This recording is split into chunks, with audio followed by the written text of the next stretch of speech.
That afternoon, I was wrapping up a contract dispute case at my firm in San Francisco. I remember because I had just dropped the opposing counsel's bluff like a house of cards and was enjoying the quiet thrill of it when my phone buzzed. Unknown number, local area code. I almost let it go to voicemail. Wish I had. Hi, is this Riley Jensen? A calm male voice asked. This is she, I replied, tucking the phone between my shoulder and cheek as I gathered my files. This is Mark with Redwood Valley Bank. I'm calling to verify some information about a mortgage application for the property at 803 Sunrise Hollow Lane. I paused mid-step. I think you've got the wrong Riley, I said with a polite laugh. I don't own property there or anywhere for that matter. That's understandable, he replied, tone shifting subtly. But you're listed as a co-signer on the application. The primary applicant is Lily Jensen. That's your sister, correct? I stopped breathing. The pen in my hand dropped onto the marble conference table with a tiny, traitorous clink. There was no way. Lily?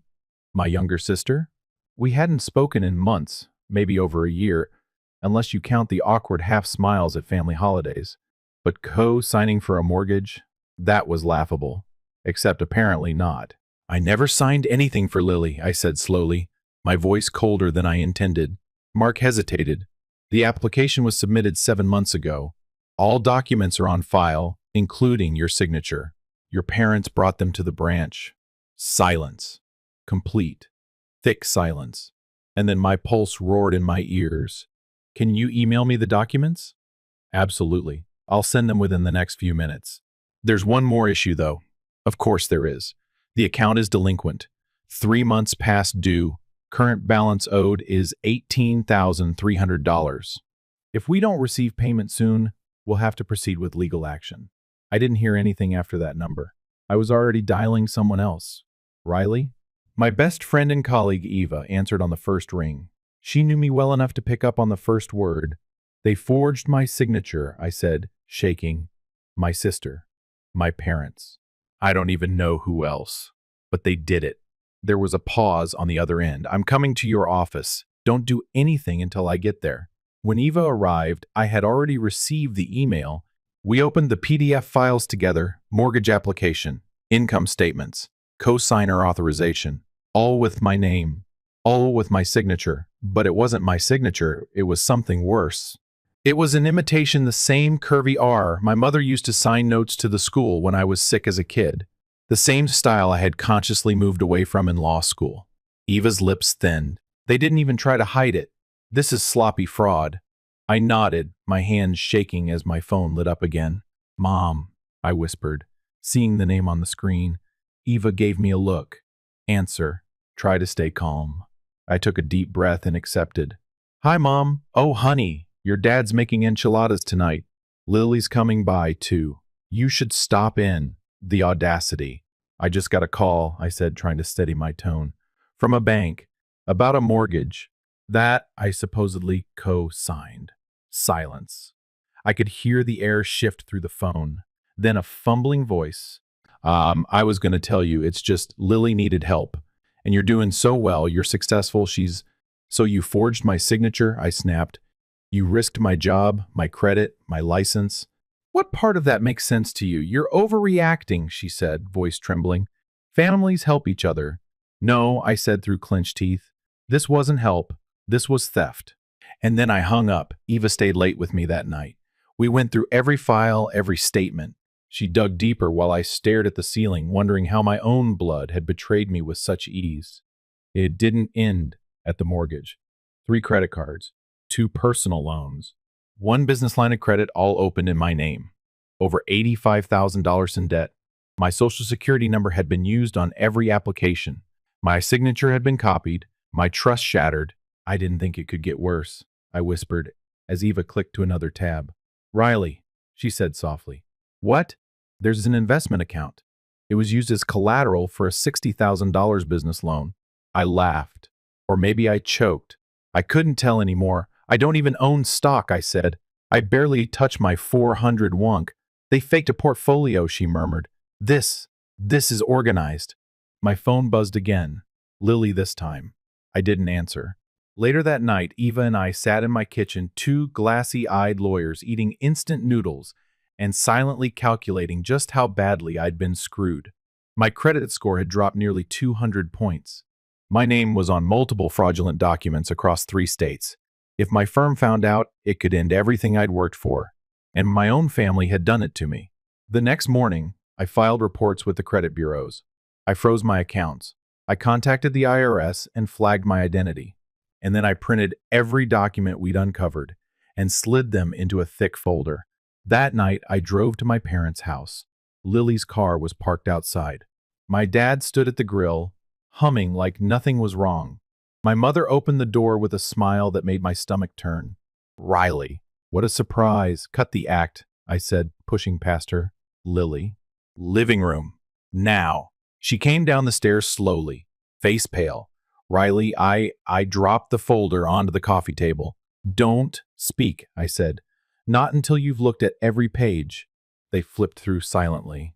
I watched their faces shift. My dad's cheeks turned crimson. My mom wouldn't meet my eyes. "Lily," cried. "Of course she did. I didn't mean to hurt you," she whimpered. I needed help." "So you stole from me?" "You have everything," she snapped. "I have nothing. I just wanted a chance. And now I might lose my job, my license, my future," I shot back. "Because you wanted a shortcut." My mom tried to interject, but I held up a hand. "I'm filing charges," I said. "This isn't a warning. This is war." The room erupted, begging, blame, tears, excuses. I said nothing more. I walked out, closed the door, and didn't look back. I didn't sleep that night. Not because of guilt. Not even anger anymore. It was the hollowing kind of betrayal that leaves you cold. I had spent my whole life believing that being the dependable one meant safety, respect, maybe even love. Turns out, it just meant I was the easiest one to exploit. By morning, my apartment smelled like stale coffee and stress. Eva showed up again with breakfast sandwiches and her laptop already open. "You sure about this?" she asked, handing me a greasy bag. "No," I admitted, "but I'm done being the fool in someone else's game." She nodded and started typing. We'd already filed fraud reports with the credit bureaus. The next step was harder, tracking everything down. Every fake account, every forged signature, every lie. Eva pulled up a spreadsheet she'd started the night before. "I've logged all the accounts we know so far. But at Riley, it's bigger than we thought." "How much bigger?" 3 new ones showed up this morning. One of them's a credit line with a $30 limit, used for," she paused, scrolling, "furniture, electronics, flights to Miami." I blinked. "Miami?" "Yeah. Round-trip tickets for your mom and Lily. 5-star hotel, spa packages. All last fall, when I was working 70-hour weeks on a merger case. When I missed Thanksgiving because I couldn't get away from the office, they were living it up while I was buried in paperwork, using my name, and then came the twist. "There's more," Eva said, clicking open another tab. "A private fund, Sagepine Capital Growth. Your name is listed as the fund manager." "I don't even know what that is," I muttered. "Well, apparently you're doing great," she said dryly. "At least that's what the fake email thread says." "What email thread?" "They created an email that's almost identical to yours. Just one letter off. They've been using it to correspond with potential investors. There are fake reports, updates, even photos of you from LinkedIn." The first stared at the screen, heart pounding. "They didn't just steal my identity, they sold it." That afternoon, we looped in Marcus, a forensic accountant Eva trusted from a previous case. He was quiet and sharp, with a kind of calm that made you listen twice. Within hours, he confirmed what we feared. "They created a shell fund using your identity as cover," he said. "It's not just your credit. They used you to legitimize an entire scam." "Who invested?" I asked, barely breathing. "A few names so far. Some from your parents' social circle, others older, vulnerable. High net worth retirees. And they think I took their money?" He nodded slowly. I rubbed my temples, trying to steady myself. "We need to talk to someone bigger. FBI, SEC, whoever handles this." "We will," Marcus said. "But first you need legal armor." Eva had already anticipated that. "I've contacted a financial crimes attorney, and we're documenting everything. Every email, every forged document, every transaction, every damn lie." That evening, I drove back to my parents' house. Not to talk, not to plead, to warn They were sitting at the kitchen table when I walked in. My dad looked up, startled. My mom's face went pale. Lily stood in the corner like a kid caught stealing candy, only the candy was my life. We already said we're sorry, my mom began. No, I said. You apologized because you got caught. My dad scoffed. You don't understand. We were just trying to help Lily get on her feet. By ruining mine? She needed a start, he said flatly. You have a career, a condo stability. And that means you get to tear it all down without asking? Lily stepped forward, eyes red. You don't know what it's like to struggle, Riley. I let out a bitter laugh. Really? I worked through college, skipped meals, studied through pneumonia. You got a free ride and still managed to fail out. That's not fair. No, what's not fair is using my identity to run a Ponzi scheme. Their faces froze. You heard me, I continued. The fund, the emails, the investments. You used my face to con people.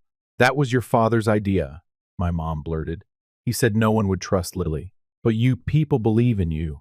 My dad slammed his hand on the table. Watch your mouth, Riley. We're still your parents, and I was still your daughter. That didn't stop you. I placed a thick file on the table. I've already started the process. Fraud claims. Federal filings. The FBI will be in touch soon. You wouldn't dare, my father hissed. I already did. Lily collapsed into a chair, sobbing. You're going to destroy us. No, I said quietly. You already did that. I'm just making sure you don't do it to anyone else. By the next morning, I was sitting across from Solana Reed, a specialist in high-value financial crimes. She was younger than I expected, early 30s maybe, but sharp as glass. You've got something serious here, she said, flipping through the evidence. Multiple felonies, wire fraud, identity theft, investment fraud, possibly racketeering. So, what happens now? We file everything with the FBI's white-collar division. Meanwhile, the first recommend freezing all your accounts and transferring anything salvageable to new ones. You'll also need an independent audit of your taxes, just in case. Just in case they faked my tax returns too? I asked bitterly. She didn't answer. She didn't have to. Eva stayed with me that night again. We didn't talk much, just stared at the ceiling like two survivors clinging to a raft. They used you, she whispered, because they knew no one would question you. I spent years building that trust, I said. And they turned it into a weapon, but now you get to turn it back. The next week was a blur. I met with investigators, transferred my accounts, drafted affidavits. I even changed the locks on my office and added two-step verification on everything. I wasn't just cleaning up a mess. I was preparing for war. Then came the call I'd been dreading and expecting. A man named Henry Drake, one of the investors, left me a voicemail. His voice was tight, controlled. Miss Jensen, I trusted you. I gave your fund my entire pension. If this is some kind of game, I hope you know what it cost me. I didn't cry. I called him back. Mr. Drake, I said calmly, I'm sorry. I didn't run that fund. I didn't even know it existed until last week. But I'm doing everything I can to expose what was done using my name, and I promise, I won't stop until it's made right. He didn't speak for a long moment. Then, softly, I hope that's true. Later that night, I got a text from Lily. I'm sorry. Please don't do this. I can fix it. I didn't reply. There was nothing left to say. It's strange how quickly your life can divide itself into before and after. Before, I was a woman who believed boundaries and loyalty could coexist. After, I was a woman learning to draw blood from betrayal. I spent most of the next week locked inside conference rooms and law offices. My calendar, once filled with client meetings and court dates, now looked like the blueprint of a crisis. Investigators, financial analysts, cyber forensics, law enforcement. And everywhere I went, the same look: pity, disbelief, a touch of admiration. They all said the same thing in different ways. You're handling this better than most. But they didn't see the tremors in my hands when I checked my email, the way I flinched every time my phone rang, or the quiet ache that curled around me when I passed family photos on my hallway wall. I hadn't taken them down yet. I don't know why. Maybe because a part of me was still hoping this was all some twisted misunderstanding. Maybe because the grief of losing a family you're still technically related to doesn't happen all at once. It bleeds in slow. Solana and I had just finished our second sit-down with the FBI's Financial Crimes Division. The agents had asked sharp questions, but they were clearly stunned by the scope of the fraud. They didn't just use your identity, Agent Harris said, flipping through a file. They constructed a version of you, a persona they used to pitch an entire fictional investment world. They created a brand around you, Solana added, which means every trace of your digital footprint is a liability now. LinkedIn, your law firm's bio, even your TEDx talk from 3 years ago, it's all been used to build their credibility. I blinked. They used my TEDx to pitch legitimacy to retirees, she confirmed. Your quote about financial ethics and legal frameworks is front and center in one of the presentations. My stomach turned. I'll have everything scrubbed, I muttered. Solana shook her head. Too late for scrubbing. It's time to go public. We held the press conference 2 days later. It was brief, clinical, and carefully worded. I didn't name names, not yet, but I confirmed the core truth. My identity had been stolen and used to facilitate a fraudulent investment scheme. I thought going public would bring relief. Instead, it brought more attention. And something worse, fear. I started receiving emails, dozens, then hundreds. People the first didn't know. People my parents knew. People who had invested or almost did. Most were kind. Some were furious. A few were threatening. But one message stopped me cold. I trusted you because your mom said you were brilliant. I gave them $150,000. I'm 71. I don't have another shot at rebuilding. If this doesn't end well, neither will I. I didn't even realize I was crying until Eva pulled the laptop away from me. You can't carry everyone's pain, Riley. I know, I whispered. But I can't pretend this isn't my shadow either. She didn't say anything. She just stayed beside me as the tears fell. That night, Solana invited me to her office for an update. I thought we were reviewing paperwork. I walked in and found a whiteboard covered in names, red yarn, account numbers, transaction logs. It looked like something from a thriller movie. But this wasn't fiction. This is what we're looking at, she said, pointing at the names. 17 confirmed investors, 8 pending, 4 shell companies, 2 foreign accounts. All roads lead back to your parents' trust account and a joint account opened under your name with Lily as secondary. I stared at it all, felt the dizziness kick in. And the money? I asked, even though I wasn't sure I wanted to know. Roughly $5.4 million circulated through these accounts. About $2.1 million is traceable and frozen. The rest? She exhaled, possibly laundered. We're working on it. I didn't speak. I couldn't. Riley, she said, voice softening. You need to be prepared. This isn't just identity theft, it's federal. It's international. And when it all breaks your parents, your sister, they're not walking away with a slap on the wrist. I nodded slowly. Good, she added, because tomorrow we're calling them in. The meeting was set under the pretense of a clarification session with the bank. Frankly, I think they still believed they could talk their way out of it. I arrived early. The bank had cleared out one of their large conference rooms. Inside, the agents were already in position, plain clothes and quiet. Solana sat beside me, composed as always. Eva waited near the exit, a silent force of nature. At 10:03 a.m., my parents walked in. Lily trailed behind them, eyes swollen, clutching her phone like it was life support. My mother smiled when she saw me. Riley, sweetheart, I knew you'd come to your senses. I stood up and slid the folders across the table. Let's not do this, I said, tone flat. Let's not pretend we're having a family reunion. My father opened the folder, his jaw clenched. My mother looked confused, then pale. Lily didn't even look. Where did you get all this? My dad asked, flipping through a bank statement with my forged signature at the bottom. Where do you think? I replied. The same places you left your digital fingerprints. I don't know what this is supposed to prove, he muttered. Solana spoke for the first time.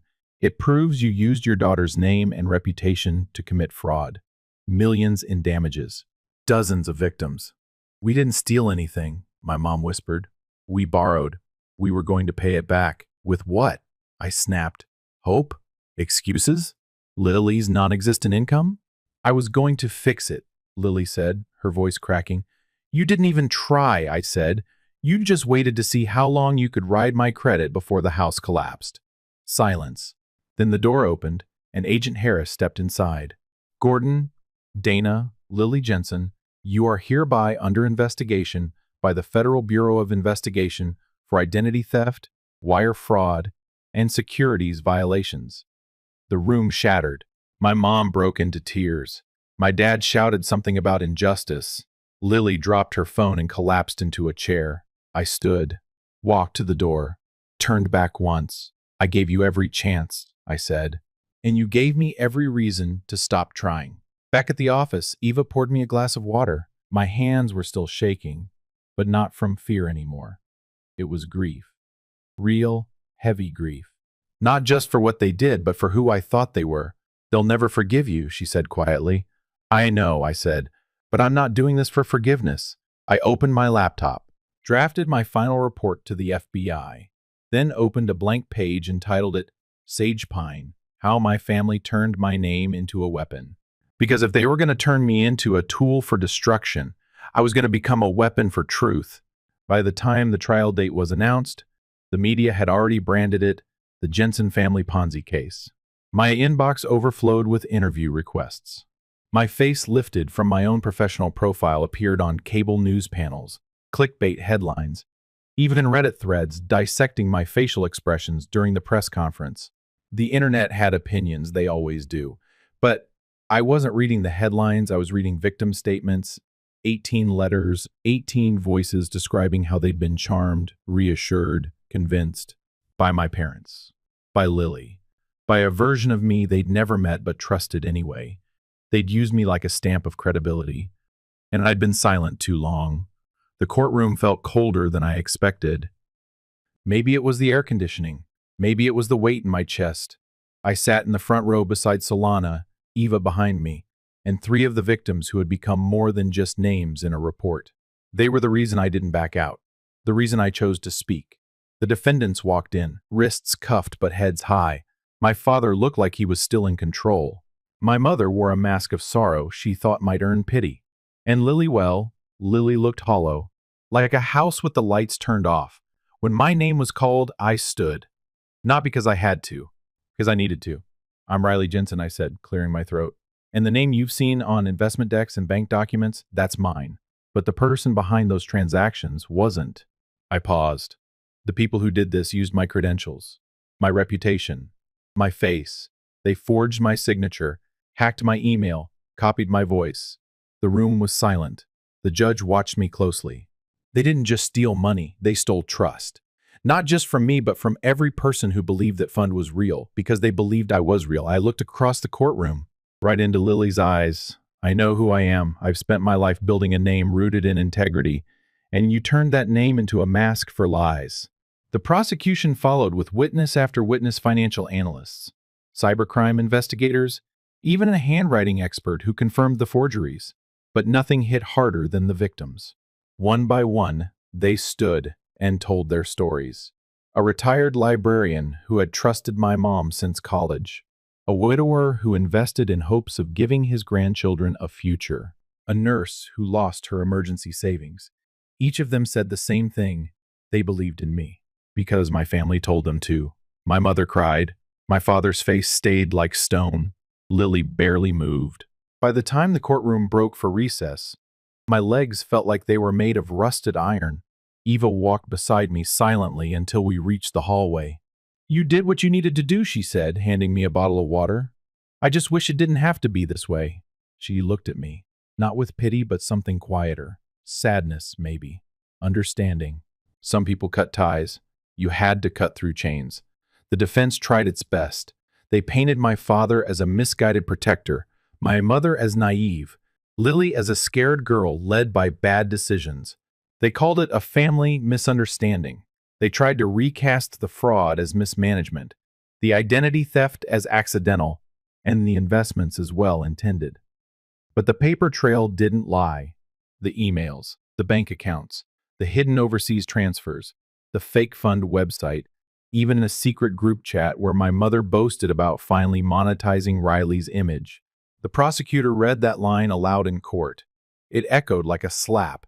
Sentencing day came sooner than expected. The evidence was too tight, the damage too vast. Judge Delacourt didn't mince words.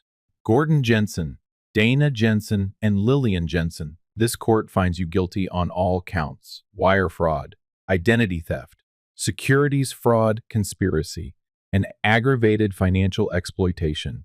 My father clenched his jaw. My mother sobbed into her sleeves. Lily just looked at me. The judge continued, "This was not an accident. It was an organized betrayal committed under the illusion of trust." Then came the verdict. Gordon Jensen, 18 years in federal prison. No parole for the first 10. Dana Jensen, 15 years, plus financial restitution. Lillian Jensen, 10 years and a permanent ban from working in financial sectors. All assets would be seized. Property type cars, bank accounts, jewelry, anything linked to the fund. I didn't cry. I didn't feel triumphant either. Justice has a strange silence to it. It doesn't roar. It just arrives. That evening, I returned to my apartment and stood in front of the family photos on my hallway wall. I pulled them down one by one, not with anger, with release. I wrapped each one carefully, slid them into a box, sealed it shut, and wrote one word on the outside: done.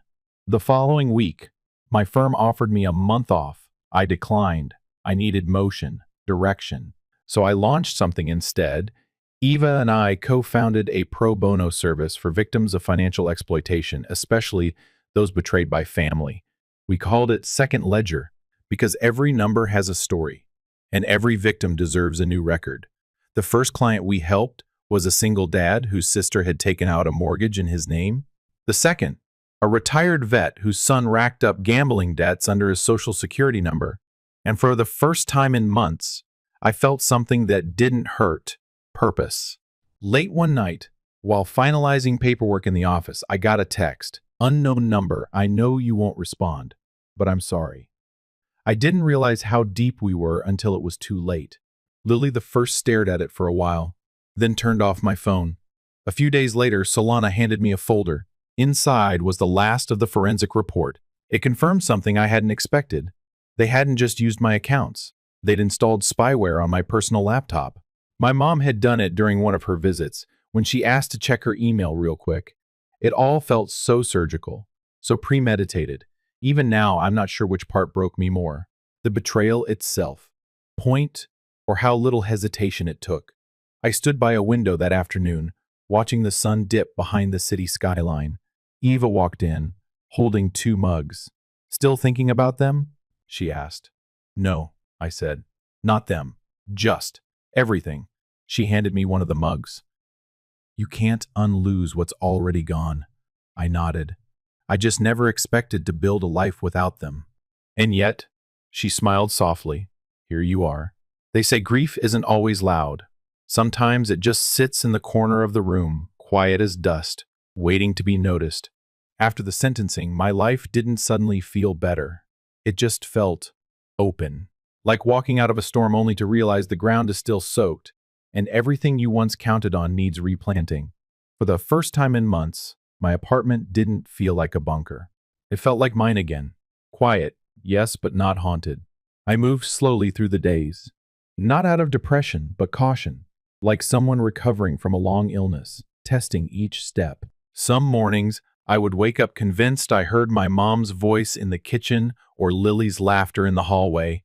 Just echoes, ghosts of a before life that didn't belong here anymore. I didn't chase them away. I just let them fade. Eva and I spent more time at the office than we probably should have. But when pain gives you purpose, sometimes you don't know when to stop. Second Ledger was growing faster than we expected. Word had spread, quietly at first: a blog post, a whispered referral, a Reddit thread about family scams that linked to our intake form. In under 3 weeks, we received over 200 submissions. Retirees, college students, divorced parents, people from every background sharing the same broken truth. I trusted them. And again, I thought I was safe. That phrase started showing up in every intake. So we made it our tagline, because safety should never be a gamble. One evening, I stayed behind after Eva left. I was combing through intake notes when I came across a woman named Marla, 56, single, ran a flower shop in Kansas for 27 years. She trusted her niece to help run her books while she recovered from surgery. The niece drained her accounts, used her name to apply for 3 loans, then vanished. Marla lost the shop, her house, her pension. And still, at the end of her letter, she wrote, "I don't want revenge. I just want to feel like I exist again." That line gutted me, because I understood it deeply.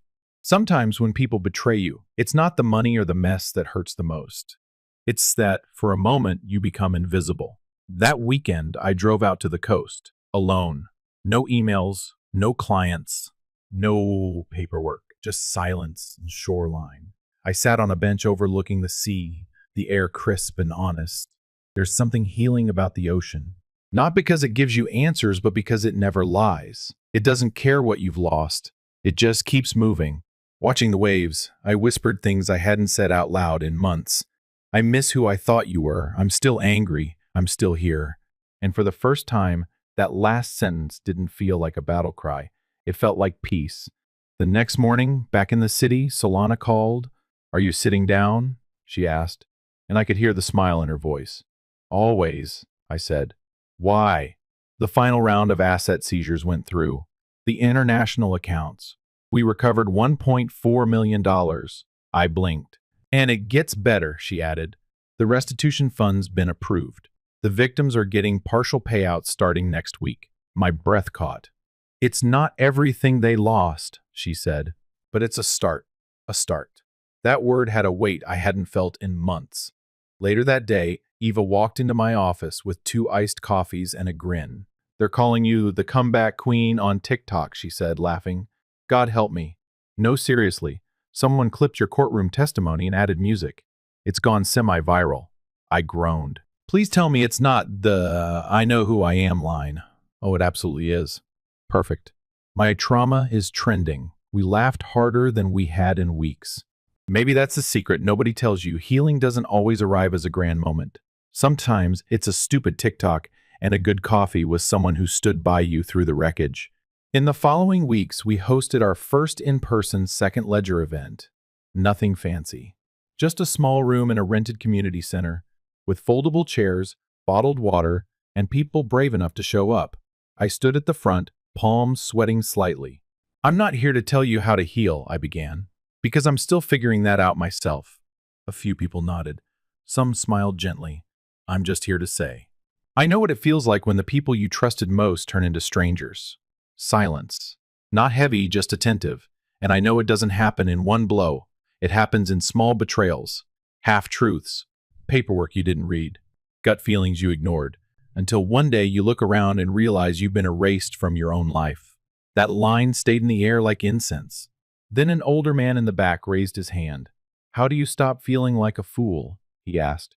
Not accusing, just tired. I looked at him and said, "By remembering that love without respect isn't love. It's leverage." After the session, a young woman came up to me, early 20s, nervous. She didn't say anything at first, just handed me a folded piece of paper and walked away. I opened it later. Inside was a single sentence. "Your story gave me permission to stop lying for my family." I folded it carefully and tucked it in my wallet. Some truths you carry close. A month passed. Then 2. I moved through life differently now. Not with fear, not even with anger, but with precision. I started seeing a therapist not because I was falling apart, but because I finally had space to rebuild with intention. We didn't talk much about my parents or Lily. We talked about control, boundaries, forgiveness that doesn't require re-entry. We talked about how I'd spent years earning love that was always conditional, and how, when it finally snapped, I learned the difference between loyalty and obedience. Then came the email. Subject line: family photos. Do with them what you will. It was from a storage unit company. Apparently, my mother had boxed up every photo, every childhood drawing, every letter I'd written to Santa, and dropped them off under my name.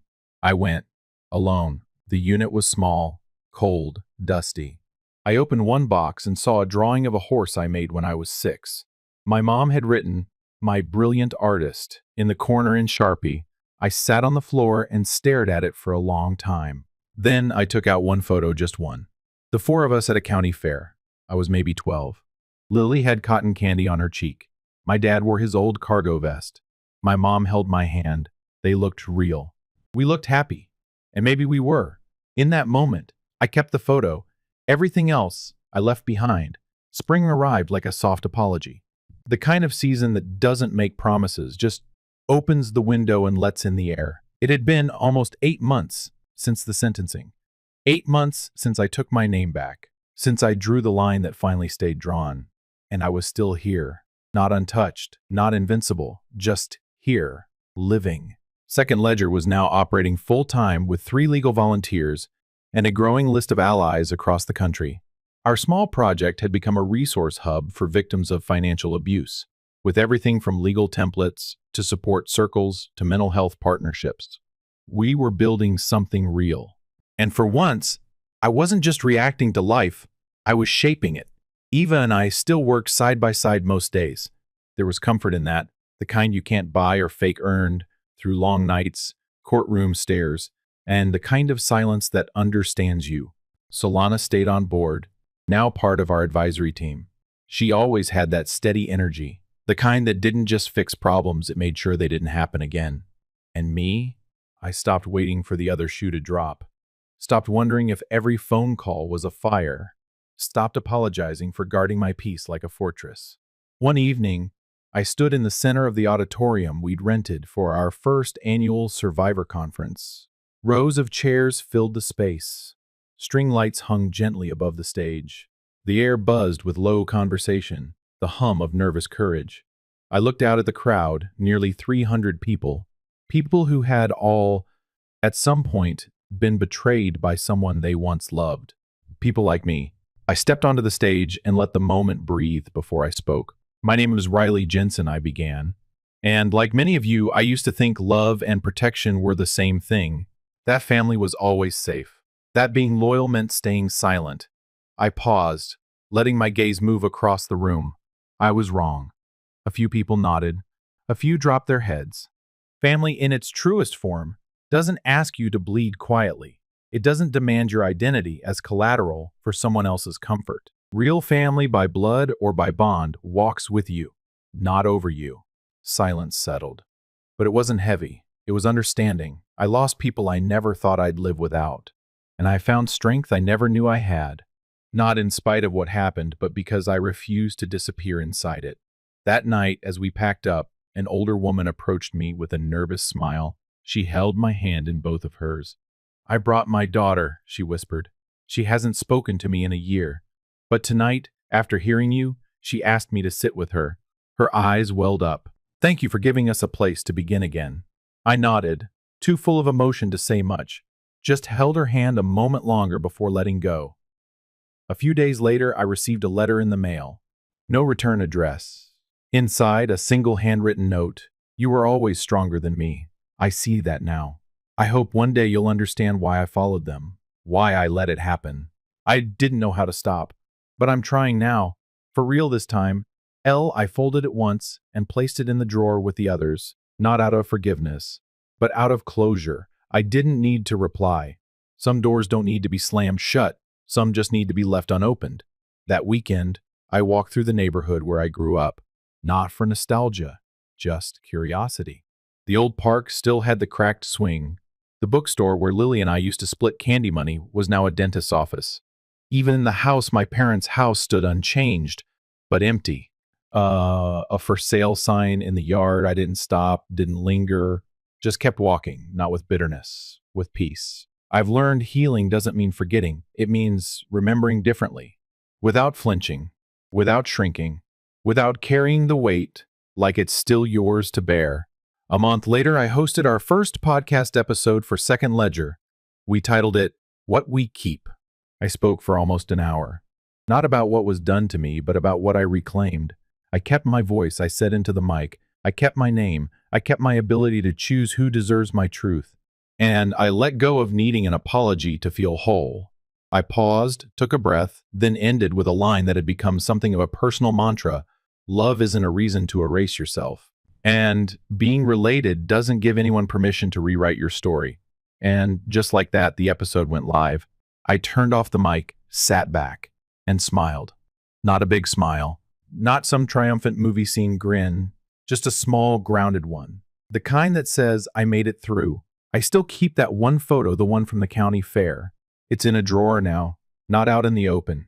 I don't look at it often, but I don't throw it away either, because it reminds me of something important, even if they changed who I was in that moment. Didn't.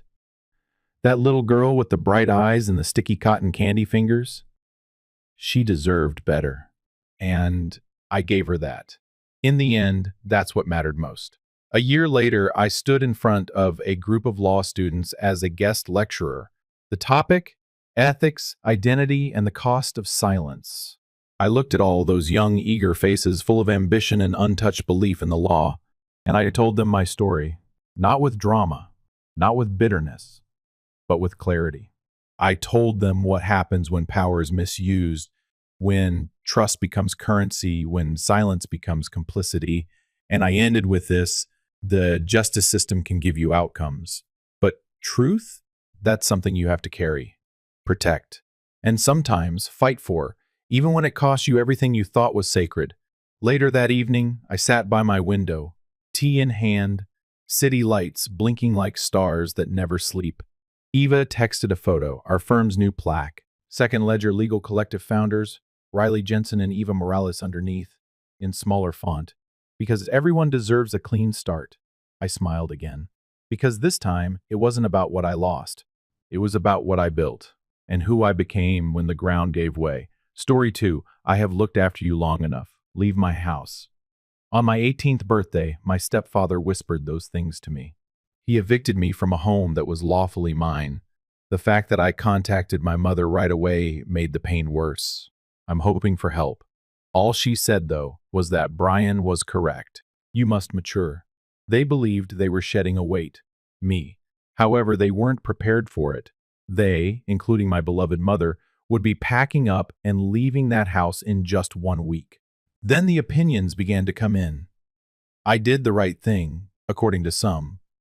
Others said that by evicting my mother from her house, I had gone too far. I'm going to share my tale now. Tell me, please. Was it right of me to stand up and reclaim what was rightfully mine? Hello, this is Thomas. I'm a first-year psychology major at a tiny Northern California institution. Helping others recover from suffering is a major reason why many individuals chose this line of work. Me? I'm trying to figure out why some wounds don't bleed yet, nevertheless cause lifelong pain. I don't want to think about the past all the time. However, my 18th birthday would be the one event that really altered who I am. That day wasn't very noteworthy. The sky was clear. As usual, classes continued, and I even received a few texts from students on my birthday. However, sometimes the most routine days may change your entire existence. I will always remember that birthday, not because it was particularly lovely, but rather because I was no longer a member of the group I had previously referred to as family. I also began learning how to live like an adult at that time. I was no longer called son by anyone, not because I was old enough. My birthday was almost 4 months ago, and I still remember that day as if it were yesterday. The day I turned 18 was a significant occasion. When I got off the bus close to home that day, my thoughts drifted to anything as basic as a hurried little note with that familiar handwriting or a small cake that was waiting on the kitchen counter. My kid, happy birthday. I didn't want presents or a celebration, simply something. It meant something to me that someone recalled this day. However, those silent little aspirations were dashed the moment I entered the front gate. My backpack was in my stepfather Brian's hand, the left strap ripped off a hook like it had just been torn off, and he was already waiting on the porch. No greetings, no inquiries, and no happy birthday for sure. With a voice as dry as gravel, he just dropped the bag on the tile floor and spoke. I have looked after you long enough. Leave my house. For a few seconds, I froze. There was nothing I could say. I opened my lips, then shut it again. Unconsciously, my fingernails dug into my damp hands as my arms fell to my sides. Then I stumbled. You cannot simply dismiss me. My mother lives here. It's also my home. At that, he grinned. He lifted just one corner of his mouth as if I had joked. He folded his arms and replied, Go ask your mom. His voice became as icy as steel. You're 18. You've matured. You're on your own now then. I owe you absolutely nothing. In my ears, I could hear my heartbeat thumping. Every beat counts down to the conclusion of something. much like a ticking clock. I tightened the straps over my throat and grabbed the rucksack. This won't sit well with Mom. This would never be accepted by her. At that moment, I heard a second voice coming from the balcony on the second story. Sharp chewing gum, loud enough to hear every sticky pop, and a girl's voice. Oh, really? Are you certain of that? Brian's daughter from a previous marriage, Casey, was there. She was gazing at me like I was another unexpected visitor while she leaned comfortably on the railing with her phone in her hand. She continued after that. She had already consented. You don't trust me? Give her a call. Her remarks were a smack in the face. I continued acting like it wouldn't land, even though I'd seen it coming for years. I squeezed my hands more tightly, attempting to maintain a calm voice. I have no right to be ejected by you folks. Casey descended the stairs at that moment and was directly in front of me. As if it were garbage, she gestured to my bag on the floor. You had best return before tonight if you forgot anything. Tomorrow, that room will be mine. And with that crooked, arrogant look, she threw one final line over her shoulder before turning to go. Thomas, happy birthday. For a long moment, I remained there, silently gazing at that old backpack that lay on the floor like a harsh memory. I didn't stoop. I didn't enter. I simply remained still. If I waited long enough, for example. All of this may be a nightmare. After 10 minutes or so, I took out my phone and contacted my mother after remaining still long enough to collect myself. Despite some hand trembling, I deliberately pressed the call button. Like perhaps things wouldn't have had a chance to worsen if I had taken action sooner. Before she answered, the phone rang 3 times. Despite the background roar of traffic, her speech seemed solid. I'm present. Thomas, what's going on? I inhaled deeply. I continued to stare at the rucksack that was at my feet. My voice trembled as I spoke. Mom? On the other end, Brian just ejected me from the house. No surprise? No. What? Just how I had hoped. A brief quiet. Then she responded in that tone that was all too familiar. One that I thought was tender. I am aware. I went cold. My chest constricted as if my heart were being tugged so forcefully that it may burst. I asked her once more. You are aware, and you took no action. How could you have allowed him to harm me like that? Even then, I foolishly thought that if she heard it aloud, she would intervene. However, no. She let out a sigh, her tone becoming aloof and icy. You're 18 now, Thomas. You need to become self-sufficient now. Brian is only carrying out his duties. I gulped, my throat as dry as sand. I resisted. Autonomous. Do you think it's independent to chuck me away like some unwanted thing? She took a while to respond. There was too much stillness. Brian's right, she added at the end, as if she wanted to cut the talk short. You must mature. I became motionless. Then it struck me. I was no longer paralyzed in astonishment. I couldn't believe I'd ever trusted her, so I stood there. I made one final attempt, speaking quietly.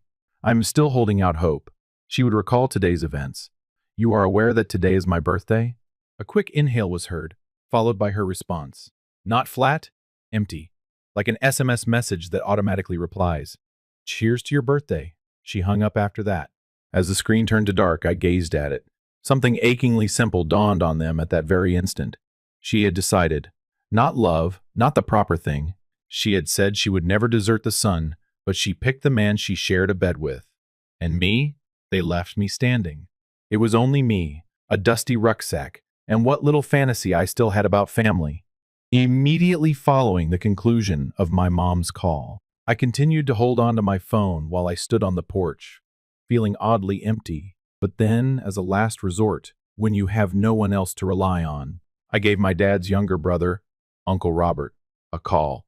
He was the only person who ever looked at me without passing judgment, even though we only saw each other a few times a year. His automobile arrived in front of the home around half an hour later.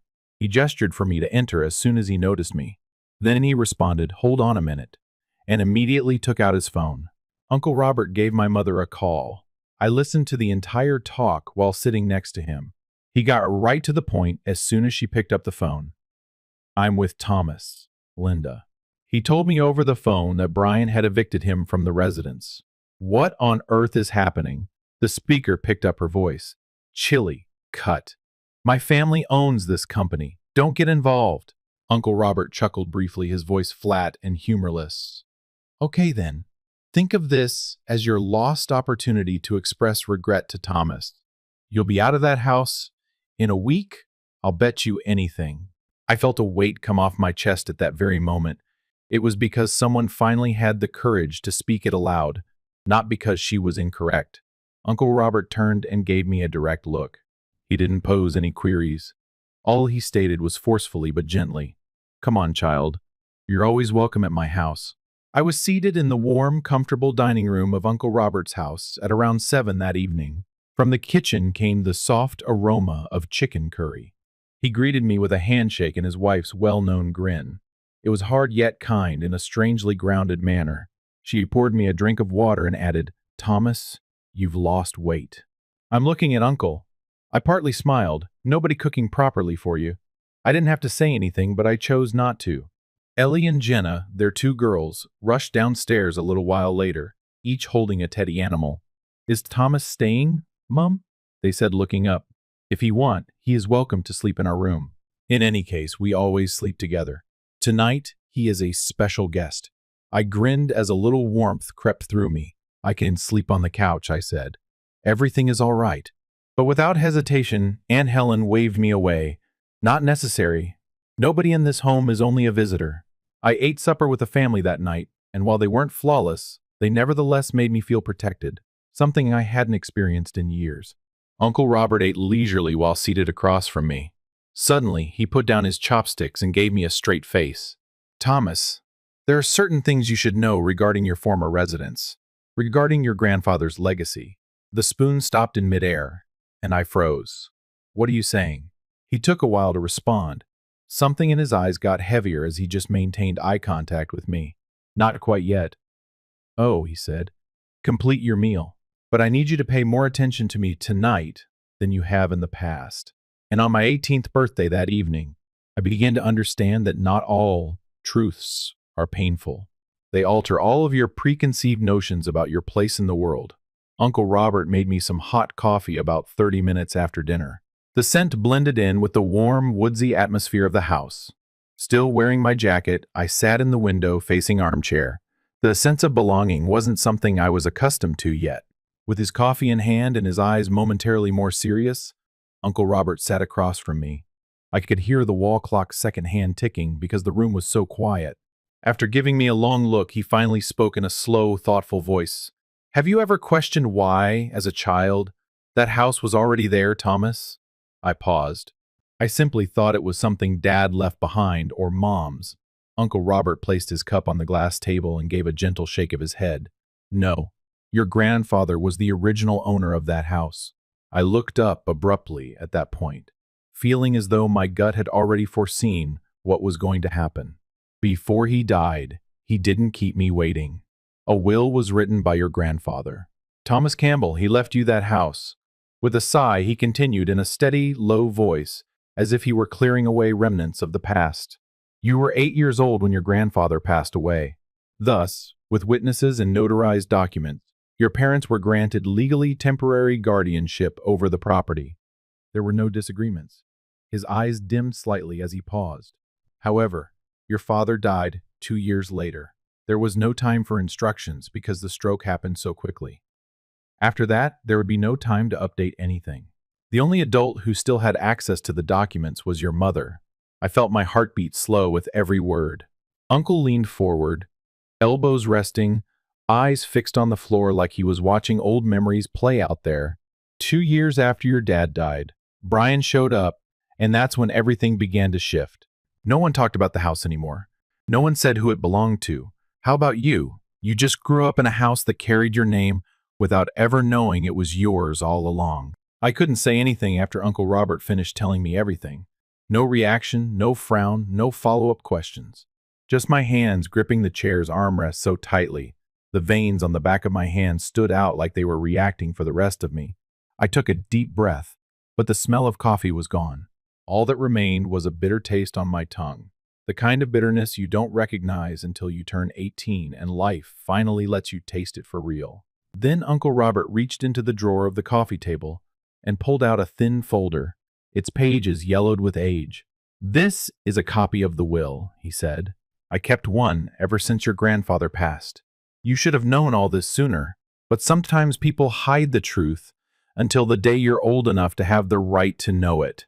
I took the folder from him, my hand still cold, as my eyes landed on the bold line at the top of the first page. Thomas Campbell. And in that moment, I knew from this point on nothing would ever be the same again. Right after that, the light suddenly went out, and for a moment, I thought it was a power outage. I glanced around, confused, but then from the kitchen, a tiny flicker began to glow soft at first, then growing brighter in the quiet stillness of the living room. Candlelight, and a second later, a voice rose. Gentle, steady, happy birthday to you. I froze in place, mouth slightly open, unable to say anything. I couldn't believe what I was seeing. It was Uncle Robert and Helen and their two daughters, Jenna and Ellie. They stood around the table, looking at me with warm eyes and soft smiles. I had never felt that kind of care before. So simple, so quiet. Yet it went straight to my core. Thomas, happy birthday. And Helen said it, her voice as warm as every welcome she'd ever given me. I remained still. I didn't know what to do. I didn't know if I should smile or cry. All I knew was that something in the air had changed. The cold was gone. That deep feeling of being unwanted. Gone. We wanted to surprise you, Jenna said brightly, the youngest, her eyes wide and shining. Ellie, a little older, gently touched my shoulder and said, "So now you don't have to spend your birthday alone." At that moment, I could only stand still, eyes beginning to blur with something I couldn't quite name. A quiet joy rose in me, soft but overwhelming. For the first time in my life, I felt welcomed, not because of what I could give or who I was supposed to be, but just because I was me, and that, to them, was enough. The following day, around 9 a.m., after we'd finished breakfast, Uncle Robert poured me another cup of coffee and said gently, "It's time you met someone who can help you." He didn't explain further, just nodded toward the door.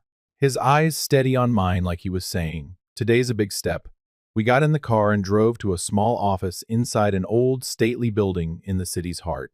When we arrived, Uncle Robert led me down a long hallway before stopping in front of a door that read Mr. Stevens, attorney at law. He knocked, and we stepped into the office. When we were invited in, behind a wooden desk sat Mr. Stevens, the lawyer who had drafted my grandfather's will. And as soon as we walked in, he looked up and greeted us with a calm, professional smile. He was middle-aged, his face lined with time, but his eyes were sharp, as if nothing ever got past him. "Thomas, right. Roberts told me about you," he said, his voice warm, firm, and measured. Uncle Robert gestured for me to sit in the chair across from Mr. Stevens, then sat beside me. "Go ahead and tell him everything," he said, keeping his eyes on me. So I did. I told him everything from the moment I was thrown out of the house, my grandfather left behind, to what Uncle Robert had revealed about the will. Mr. Stevens listened quietly, never interrupting, occasionally jotting down notes in a small notebook. When I finished, he sat in silence for a moment. Then he adjusted his glasses and looked at me. "Serious but understanding, Thomas. I understand. Based on this will, the house is legally yours," he said confidently. "You have every right to reclaim it. It's your legitimate inheritance from your grandfather." A silent flood of relief washed over me, "So I may ask them to go right now?" I inquired, my voice a touch unsteady, seeking the reassurance. "Indeed." He nodded firmly. "You are the legal owner. If they refuse to leave, we can enlist the authorities to enforce your ownership rights, but I recommend giving them an official notice first. If they still refuse, then we escalate." Hearing it, some of the tension inside me finally lessened, but part of me still felt nervous, wondering how they would respond. "What should I do next?" I inquired. He glanced up at me slowly and thoughtfully. "I'll go with you to the house. As your attorney, I'll safeguard your rights if there's any opposition or disagreement." A deep sigh escaped me. The weight I'd been carrying since yesterday started to lift. "Thank you. I need the help." He smiled reassuringly, got up, and reached under the desk for his leather suitcase. "That's my purpose here. Come on, Thomas." And suddenly, I felt prepared to take back the house that was rightly mine, with my lawyer at my side, regardless of what my mother or even my dad had done. I was no longer fighting this battle alone. We were standing in front of the home 1 hour later. It was the same residence where I had been evicted the day before. I stopped and gazed at the gate. The sensation remained odd, almost unreal, a whirl of bewilderment, incredulity, and something more substantial that I was unable to identify. I kept thinking the same thing. I live here. However, how did things become so twisted? Uncle Robert turned to me at that moment and spoke firmly. Are you prepared for this? I'll take over if they cause you any problems.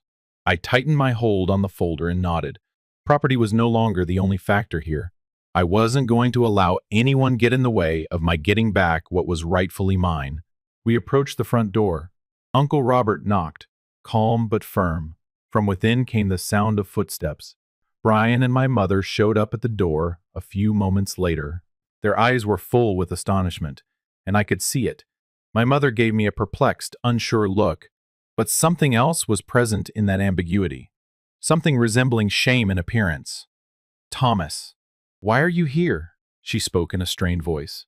Not quite furious. Not really joyful either. Eyes meeting hers, I murmured. I came home, before turning to face Brian. I had no more explanations for them. They had no right to hold this house as it was mine. Uncle Robert was standing next to me, steady as a wall.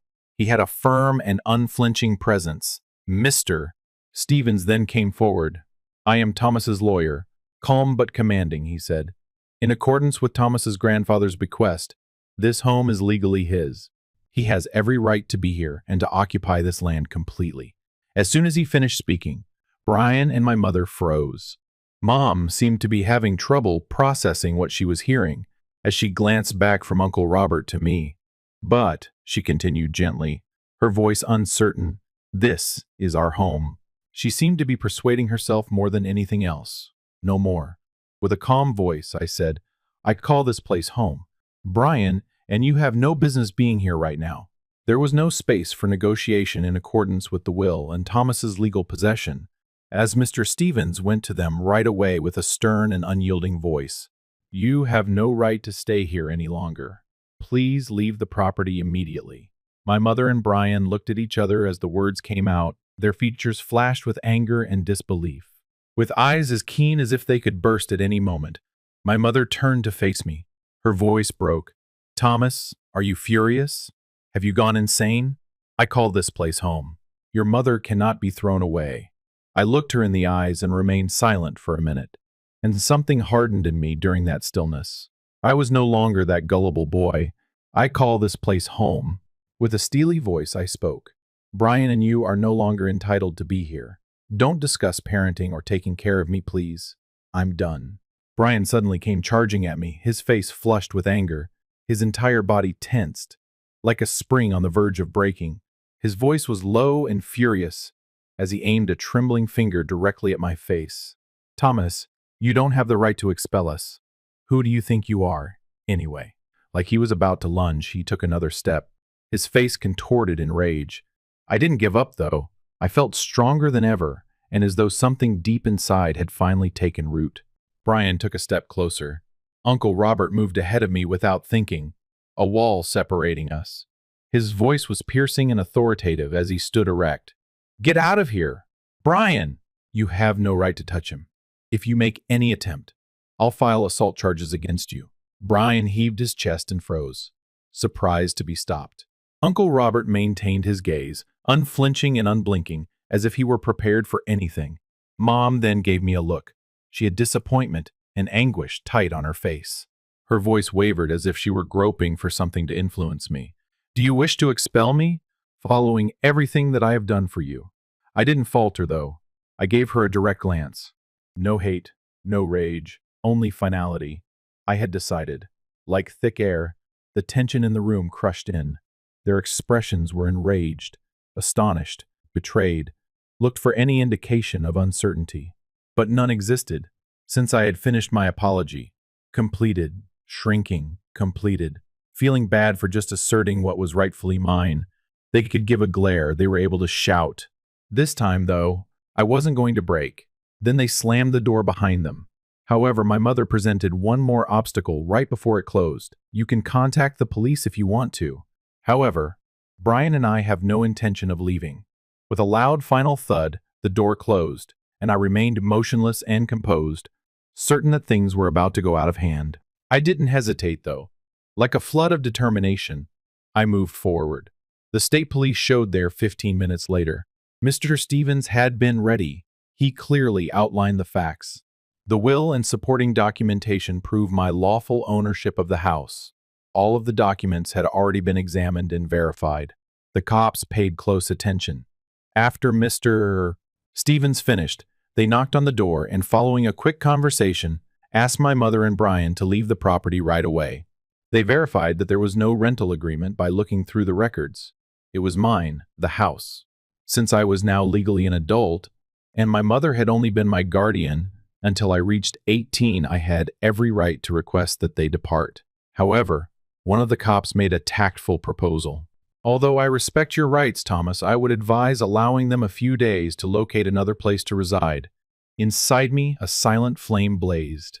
I was weary of everyone attempting to patch things up when I'd been sent out, not because I didn't have empathy.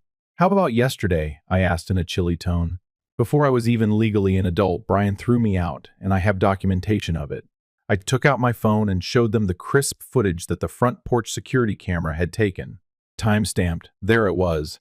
Brian pulling my luggage and throwing it out at exactly 3 p.m. the previous day. Mr. Stevens hesitated, then fumbled in his briefcase momentarily. He quickly skimmed through my papers before his eyes brightened with insight. At 5 p.m., Thomas was born, December 15th. Loud and clear, he said. In other words, at 3 p.m. He was still a minor yesterday. The room seemed to stop. The cops looked at each other. My mother's face became white. Brian appeared shaken as well. After turning to face me, one of the cops nodded slowly, realizing just what it meant. That makes all the difference. The officer's voice became abruptly firm. You were still legally minor when they ejected you yesterday. Thus, their actions were unlawful. Immediately thereafter, Uncle Robert and I were dragged away by Mr. Stevens. Although his voice was low, it was clear and forceful. Would you like to see this through to the end, Thomas? Charge the press. Strive for complete restitution. The laws that are on your side. I felt torn within. I wanted to give it my best. Make them pay. Present them. They couldn't just throw me out. Another section, however, paused. Even though I hated everything that had transpired, I wasn't sure I had the strength to completely destroy my mom since, in a way, she was still family. I drew a deep breath. Ultimately, I made a decision. I would force them to leave today and reclaim the house. However, I wouldn't go much farther than that. Not quite yet. In 3 days, their belongings will be packed and put outside. They can come collect them then, I said. However, I don't want them to return. Uncle Robert gave me a long look before gently nodding, as if he knew every word one had not said to support my choice. Even though I still had a big knot in my chest, at least I was in charge now. Following our regrouping, Mr. Stevens took the stage in his customary composed yet authoritative manner. He stated unequivocally that we would not be filing charges at this time. However, you must leave this house right away. If you don't comply, we will file a formal lawsuit, and the penalties and restitution will not be minor, he said after pausing. My mother interrupted him as soon as he was done. Her voice broke, like if something she had been suppressing had just escaped. Please, Thomas, why don't you let me and Brian stay? We were mistaken. We were, I'm sure. Please give me a moment. I tightened in some way. I still wanted to relax and show concern. However, yesterday brought back memories of her quiet when Brian kicked me out. She chose him instead of me. She now desired forgiveness. It's too late. With an unwavering voice, I said, when he ejected me, you concurred. You allowed it to occur. I wasn't protected by you. I'm now defending myself. She didn't answer. Sadness, perhaps even humiliation, flooded her eyes as they fell. However, no further remarks were said. Nothing else could be said. The scene in front of me was irreparable, and I was done allowing feelings to get in the way of what was properly mine. For the first time in a long time, I felt a strange mixture of calm vindication and relief. I no longer felt fear. Brian's daughter, Cassie, arrived home at that exact moment, and she blew out the instant she learned what was going on. Who are you, in your opinion, evicting my father from this home? Thomas, you have no right to do this. Sharp, angry, derogatory, and confrontational, her voice pierced the air. You ruthless jerk. My dad is being thrown out because of a dumb home. Are you even aware of all the things he has done for you? I remained still. My rage swelled to the top of my throat. However, I remained silent. I just silently and steadily stared at her. Despite my strong want to yell back, I was fighting to maintain my composure.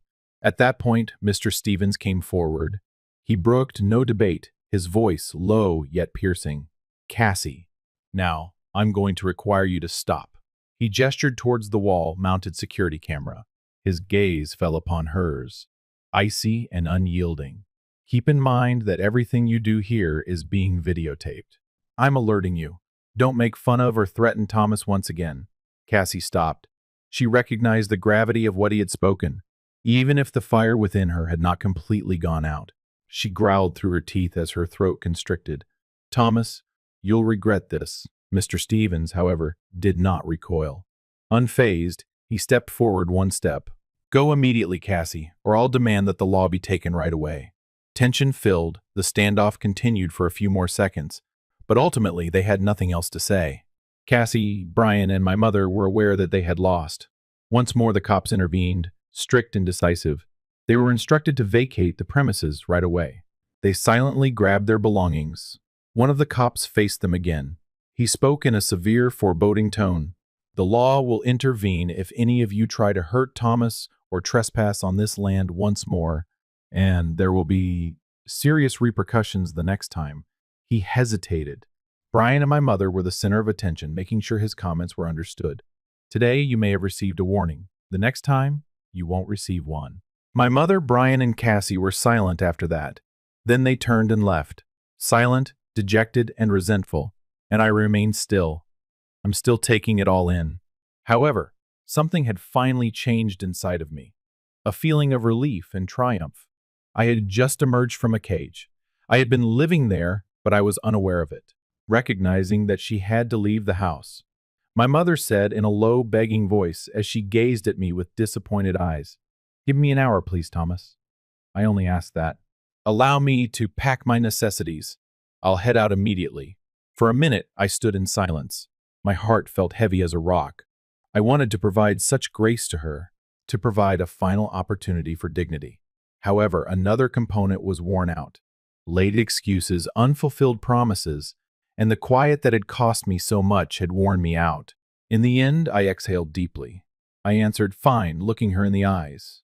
"I'll be here all hour, but you only have an hour. Uncle Robert and Mr. Stevens, you pack under my watch." Slowly, she nodded. Her face remained hazy with grief and resignation. She remained silent for a moment. Uncle Robert was standing next to me, his eyes steady and solid as he gazed at her, composed but uncompromising. And with a brief, unambiguous nod, Mr. Stevens confirmed in a low voice that we were paying attention and that things wouldn't go out of hand once more. My mother and Brian skulked around the home for an hour, packing their things in silence. Although I didn't give them much attention, I could tell by the hurried, apprehensive way they walked that they realized they had nothing left to cling to. This made me feel both deeply agitated and bitterly satisfied. This was the cost of their selfishness, the result of prioritizing ego and power over truth and love. Mr. Stevens and Uncle Robert were vigilant the whole time, watching every action. Nothing was overlooked. No object was permitted to be removed without being observed and verified. They ensured nothing valuable, either legally or financially, would unintentionally vanish. "That's enough," I remarked quietly to my mother when the hour was finally over. "We've packed your belongings.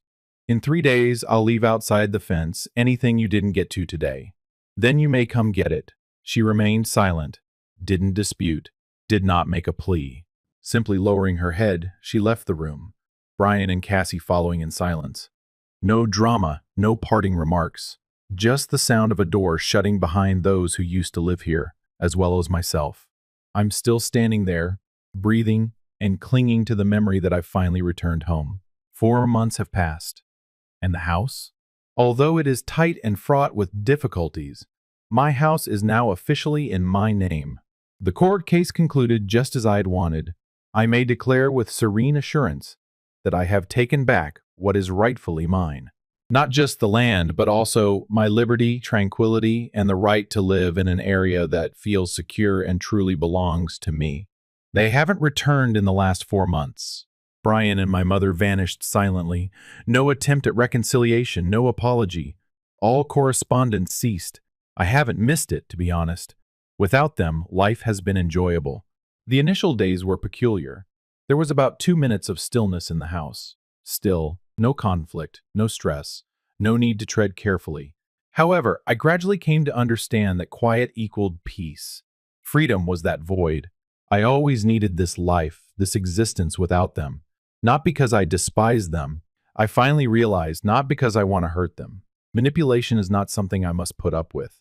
I don't have to believe falsehoods. Just because someone is related doesn't mean I have to bear the burden of their bad connections. The fact that I can breathe freely and live an honest life is more valuable than everything they have ever denied me. Above all, I now know that I made the correct decision. I gave too much of myself away for too long in an attempt to win the love that came with strings attached and to win over those who never truly noticed me. And I lost myself in the process. However, it is no longer the case. Not only have I taken back possession of my home, but I have also taken back control of my life, my voice, and my identity. I want to share this with everybody who reads it, especially those of you who are caught in a similar circumstance where you feel exploited, silenced, or manipulated by individuals you used to call family. Choose yourself if you're at a crossroads and unsure whether to break up relationships or hold on to the hope that things will change. Make the best decision for your future, even when it's challenging, despite the pain, because you'll realize something strong if you take that step and stand up for yourself. The issue was never you. Never did you ask for too much. You were attempting to lead a free life. And you're worthy of that. Don't be scared to choose the difficult route. The tiniest acts of bravery may often lead to the biggest changes in life. And never forget this. Your life cannot be taken from you until you allow it to happen. Before I wrap up, I would like to ask you, my beloved audience, if forcing my mother to leave the house was the correct thing to do. I owned that legally, right? If you believe I was mistaken, please leave a remark. Second, but more essential, leave a comment with your ideas. Tell me how you view it, please. Because I really want to know what you think. Remember to subscribe to the channel if you were affected by the narrative. We are very grateful for your support. It sustains us, assisting us in bringing more heartfelt moments, difficult lessons, and true experiences.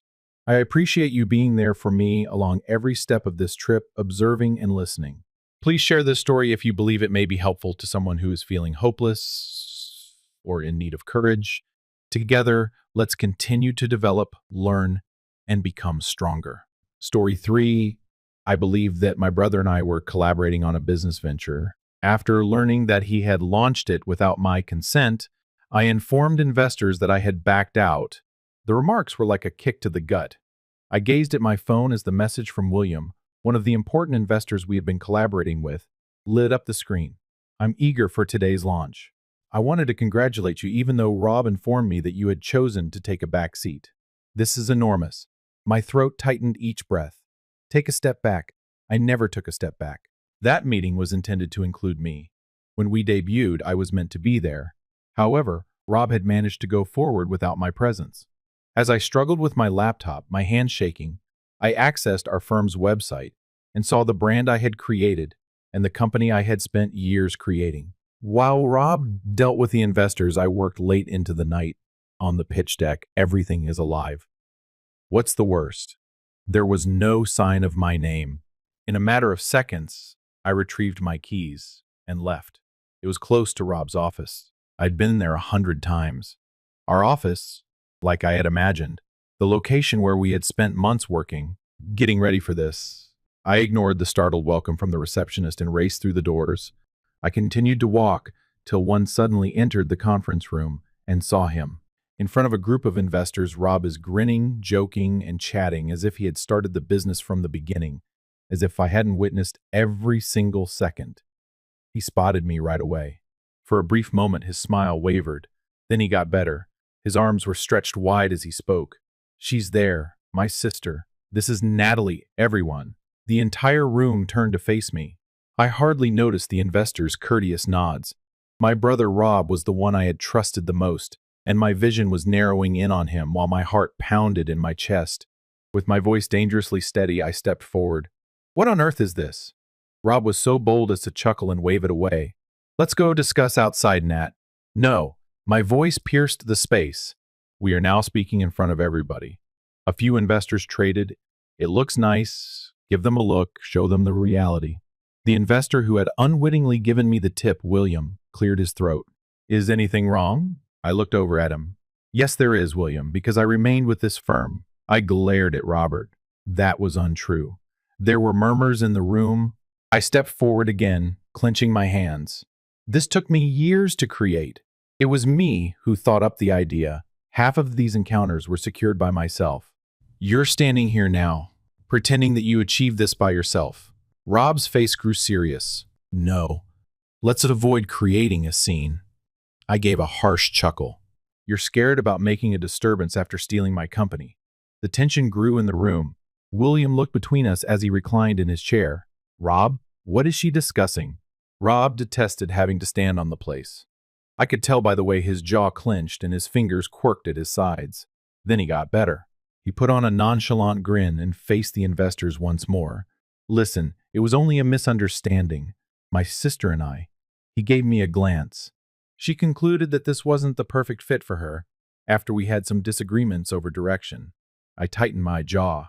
He was incredibly skilled at deceiving and manipulating others. Just enough to make sense. My voice pierced the room as I turned to the investors. That is untrue. I didn't back down. These were the meetings I was expected to attend.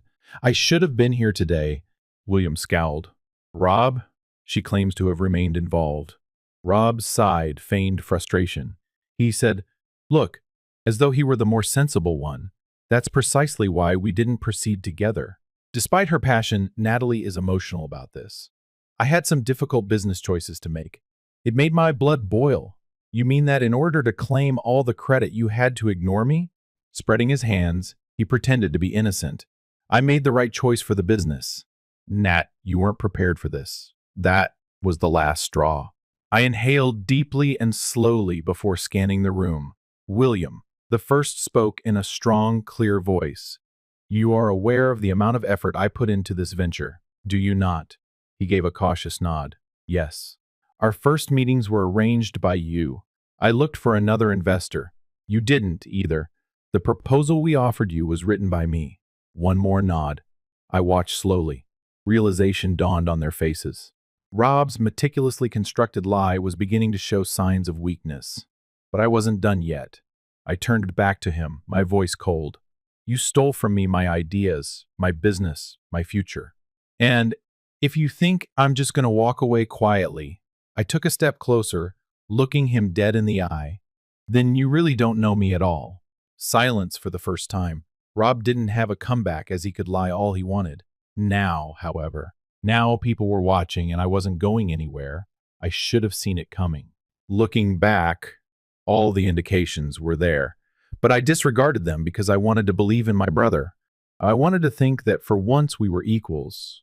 That this wasn't simply another one of those moments when Rob stole something from me, thought it was his by default, and left me scurrying to pick up the pieces. Maybe it was my error, not comprehending that we had always been playing two distinct games. I had been striving to develop something substantial, while Rob had been waiting for the proper opportunity to take it. I could still hear his voice in my brain from months ago, when I initially brought up the notion of beginning this business together. Are you sure about this? He had inquired, sitting back in his chair with that usual lazy smile, the one that always made me feel like he was humoring me. I mean, do you really believe you can manage running a full company? I had forced to grin, even though something about his tone had irked me. Yes, Rob, I've been working on this for years. I simply believe that we would work well together. I'm better at operations, but you're a fantastic pitcher. We counterbalance one another. I knew then what I know now, but he had acted as though he had given it some thought. He never intended to become my partner. He had only waited to determine whether it was worthwhile. In order for us to start without totally depending on outside investors, I had done the early work, created the business strategy, and saved money for years. I had been the one creating partnership agreements and reading law manuals, learning the tedious yet necessary aspects of managing a business. Rob was skilled at persuading others to believe in him and getting them enthused without having to put in the necessary effort. That's why I believed we would work well together. I was aware of my own shortcomings. Speaking in front of an audience was something I detested. In terms of negotiations, I lacked Rob's confidence, but I was well versed in this industry. I was prepared to tell him that I had created it from the ground up. I just didn't know that Rob didn't consider me a partner. I only served as a stepping stone. At the time, the first red flag had been tiny and almost perceptible. One late night, Rob had entered the room and glanced over my shoulder as I was finishing up our pitch deck. "Let me show you this," he had stated nonchalantly. I shrugged, but I had scowled. "It's okay. I'm not as good at speaking as you are." "That's right." Clapping me on the shoulder, he had murmured. "The numbers are yours to do. I'll speak for you. We operate best like that, don't we?" It had felt innocuous at the moment. It was logical. The statistics were my strong suit. Rob spoke more fluently.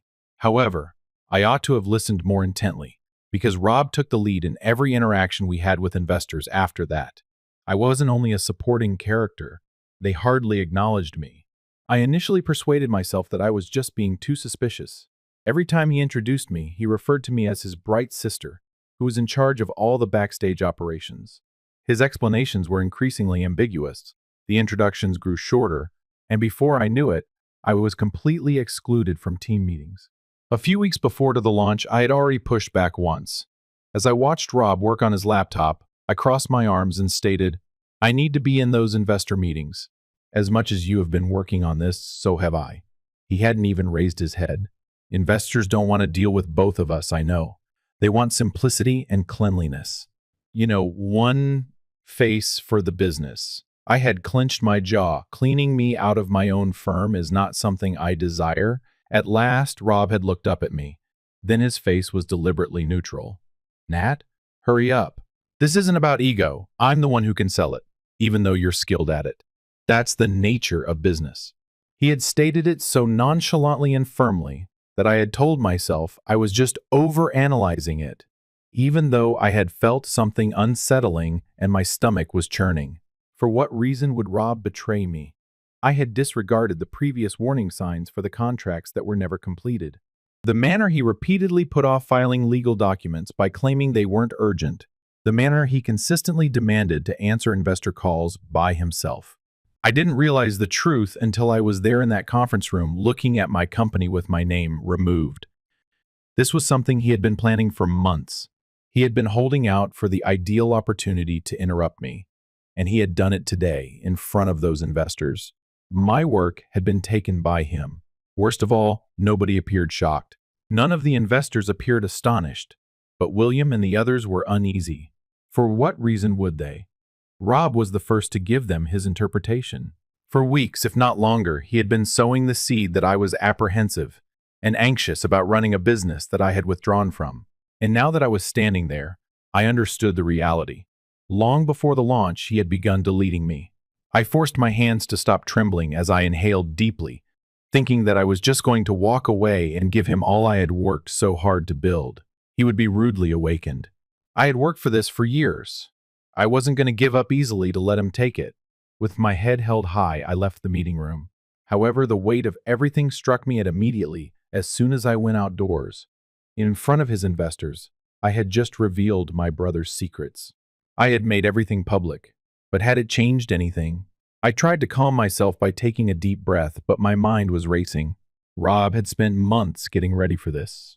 He had meticulously and gradually constructed his version of events so that he could later write me off as sentimental, challenging, and unprofessional. What's the worst? He was believed by some of them. Their looks showed it to me, hesitancy. I doubt it. Was I being honest?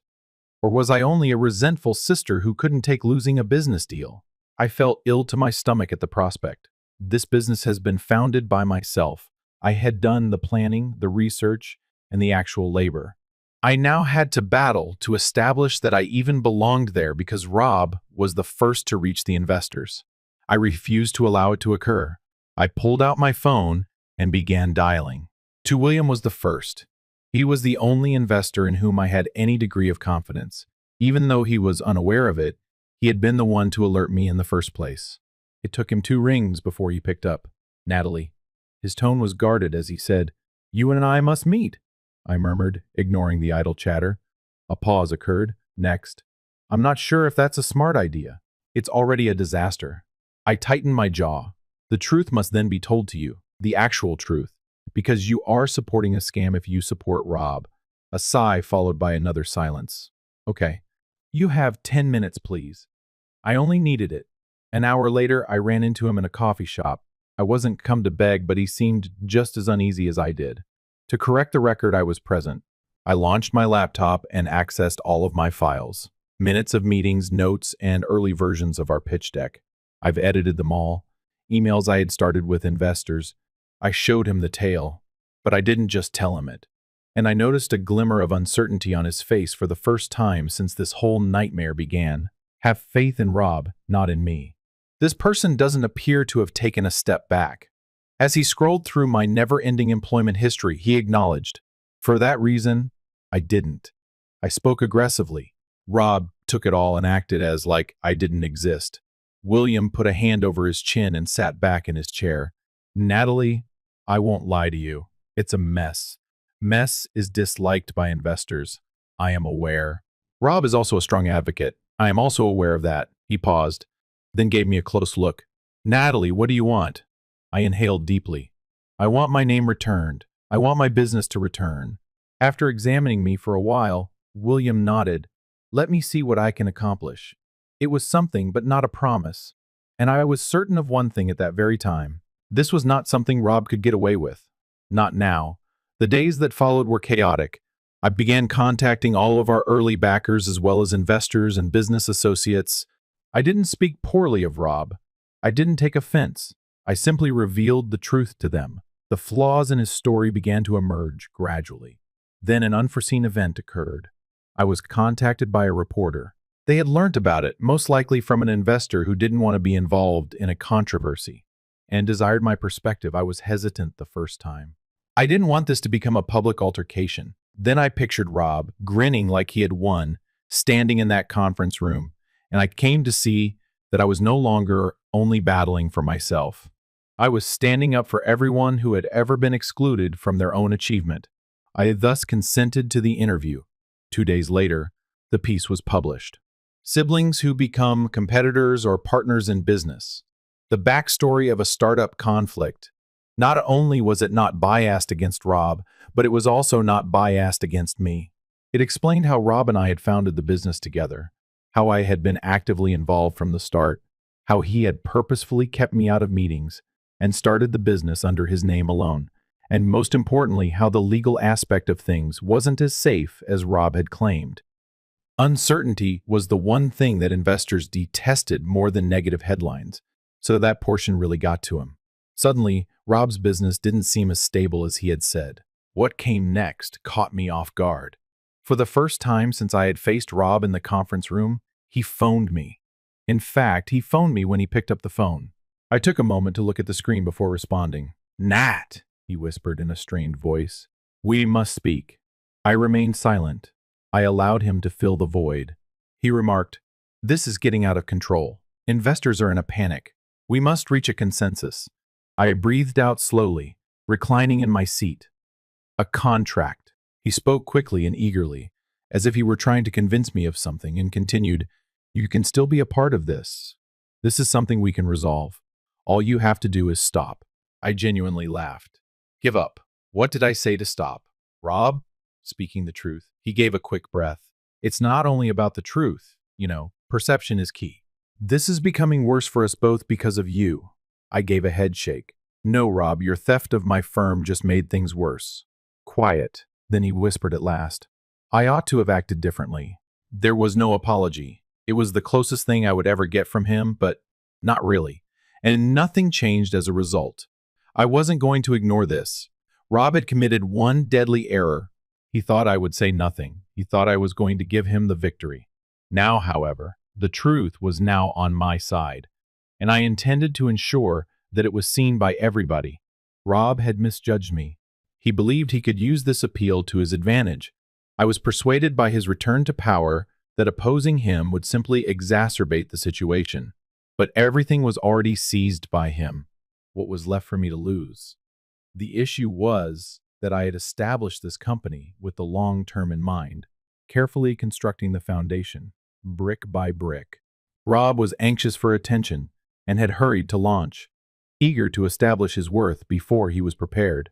Now that the truth was out, the whole structure was about to fall apart and fractures were appearing quickly. I refused to allow him to drag me down with him.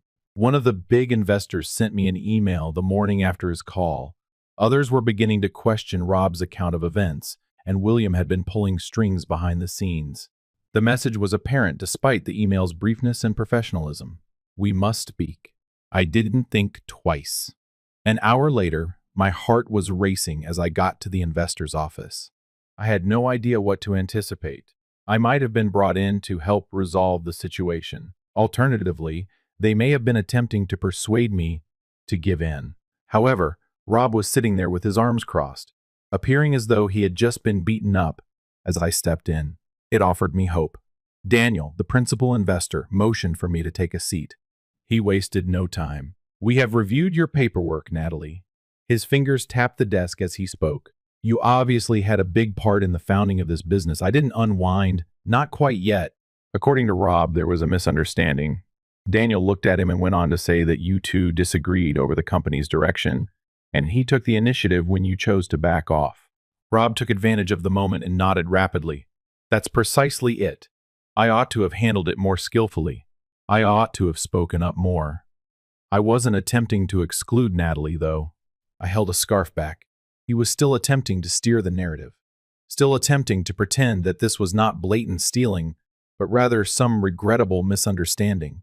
I looked Daniel in the eye. "That is untrue." Rob tensed. "Nat, hurry up." I looked to the investors. "Let's be clear. Without me, Rob didn't just go ahead. He made sure I was excluded from important decisions, deliberately altered contracts, and deleted my name from paperwork. I took the evidence out of my backpack, texts and emails, documents detailing the times Rob had purposefully ignored me. For the first time since this began, I spread them out on the table. Rob seemed anxious. Daniel furrowed his brow as he leafed through the papers. The only sound in the room was the moving of papers. His face was inscrutable when he looked up again. "This is a significant problem." At last, he said, "A legal dispute that might harm the company's brand before it even launches is the last thing we want." Rob bent over. "That's right." Daniel interrupted him with a raised hand for that reason. "Therefore, we must address this right now." Rob appeared briefly relieved, as if he believed the investors were going to support him. Daniel then faced me. "What do you want, Natalie?" Rob's head jerked in my direction. As soon as things changed, I could sense the tension in the air. Now I was in complete control. For a moment, I allowed the stillness to persist, observing Rob's twitches and his tightened jaw as he realized he had finally lost control of the situation. Then I said something. "I want my ownership stake in the business returned." I stated that I wanted Rob to publicly acknowledge that I was a co-founder and not simply a departing assistant, and that I had full rights and ownership of my contribution. Rob became pallid. "You can't be serious, Nat." I turned abruptly to him. "You also didn't believe me when you took my company, did you?" Daniel thought it was reasonable and leaned back. Rob exhaled with frustration.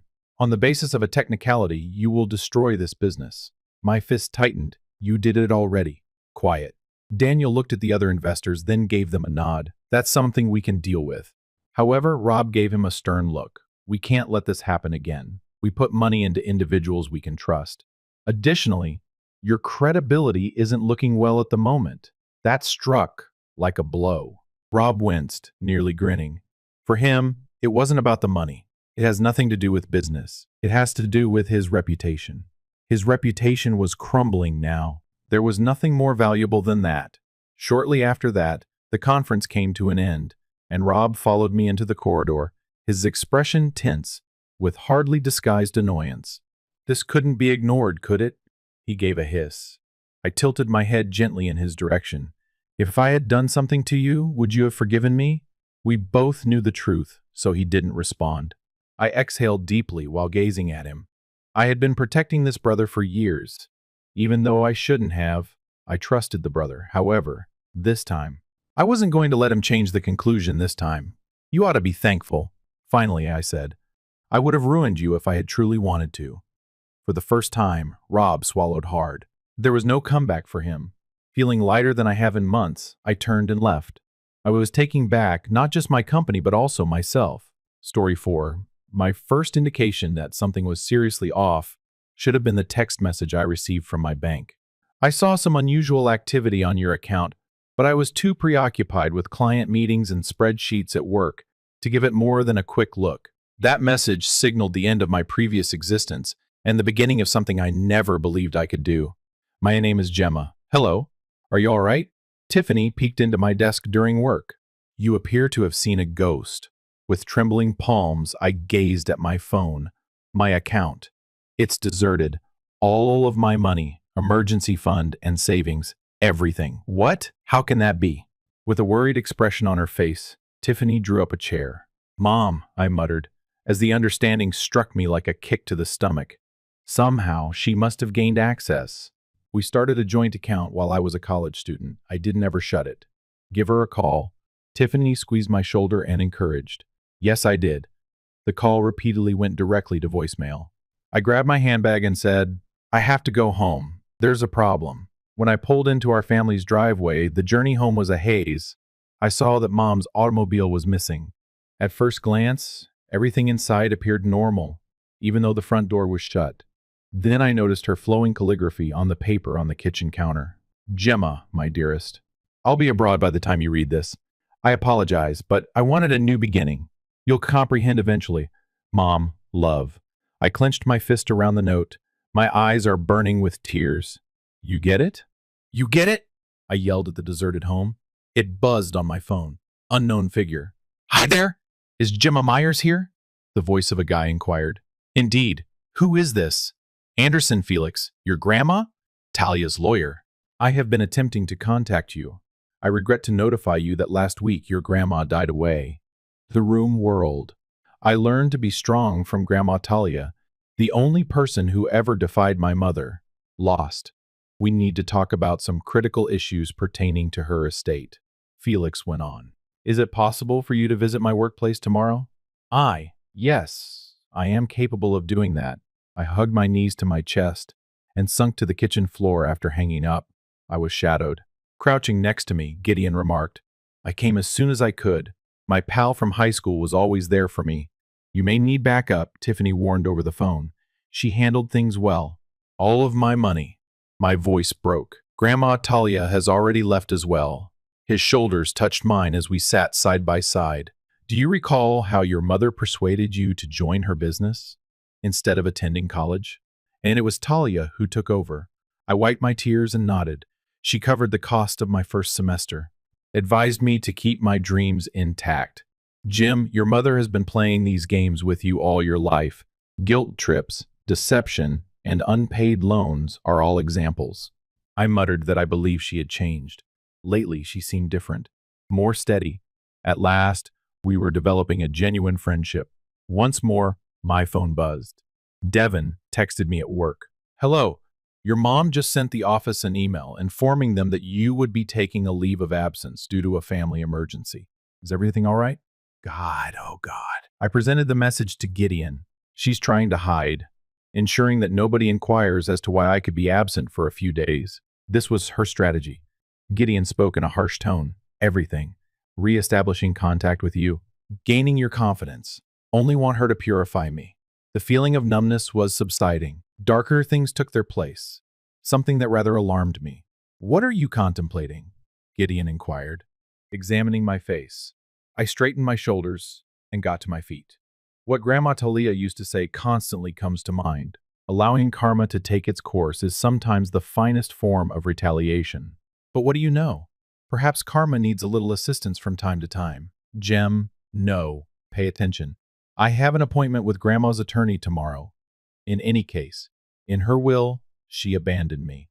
It's a beginning. Mom believes she is. She doesn't know what's going to happen. Gideon stood with a worried expression on his face.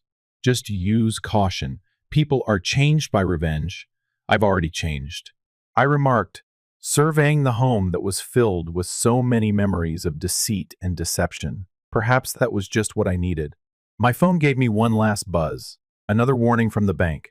My card has just been used in a Singaporean airport by Mom. Go for it, Mom, go for it. Even though it was cold outdoors in the fall, Felix's workplace seemed excessively warm.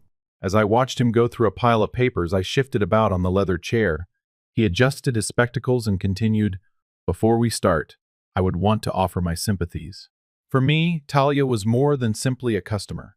She was a close companion. Thank you. I tightened my throat. I'm still in shock that she's gone. She talked about you a much. Felix produced a heavy envelope. In fact, she was really worried about you during our previous encounter. Tiffany mouthed as she slid in as the door opened. I apologize for being late. Knowing that I couldn't do this alone, I requested her to join me for moral support as she sat down next to me. Felix went on, as you know, your grandma had a keen sense of business.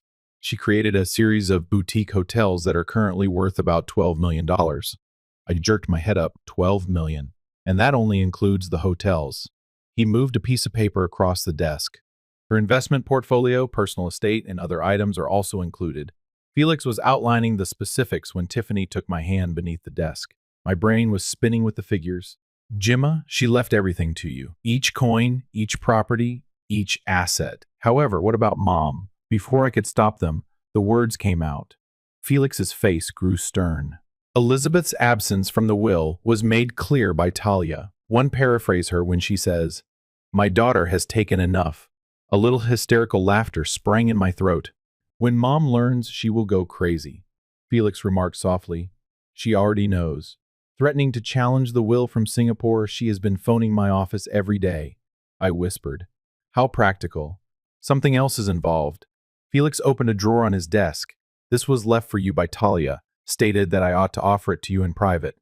I took an old leather diary from him. Inside, the pages were packed with Grandma's recognizable handwriting. Felix stood and said, "Give me a minute. Could you please assist me get some documents from the other room, Tiffany?" I opened the journal to a marked page after they had departed. I'm leaving, my beloved Gemma, if you're reading this. However, I've seen you develop into a powerful, competent lady. Elizabeth will do all in her power to keep you reliant on her, but the riches I've given you is more than just cash. It's liberty. Make good use of it.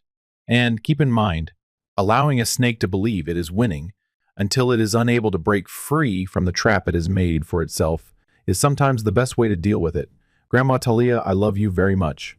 I closed the diary with shaking hands. Tiffany came back by herself as the door opened. Are you all right? She sat next to me and asked. I muttered that she knew. Grandma somehow knew Mom would give this a try. What are you contemplating? A notification appeared on my phone before I could respond. Mom sent an email. I know you're furious, darling, but I couldn't help myself. The chance was too wonderful to ignore. I'll give you twice as much back when my investment is profitable. I swear. And your granny was mentioned to me. I'm so sorry. We ought to discuss the will. Give me a call. Mom, love. She's amazing. As she read over my shoulder, Tiffany exhaled. Even after stealing your money, she still believes she should receive a portion of the estate. I got up and started to pace the office. What's insane, do you? I still have a part of me that wants to believe her. That's her level of skill. She's nearly convinced me even now. What is the play then? I was thinking of a scheme, fearsome and very clear. We allow her to believe she is winning. Let Felix know that I'm thinking about splitting the inheritance. Gemma, Mom is eager to get home. All right, let's make sure she has something to return home to. I took up Grandma's diary. She put herself in a trap. Felix was prepared to sign the transfer forms when he returned with a stack of papers.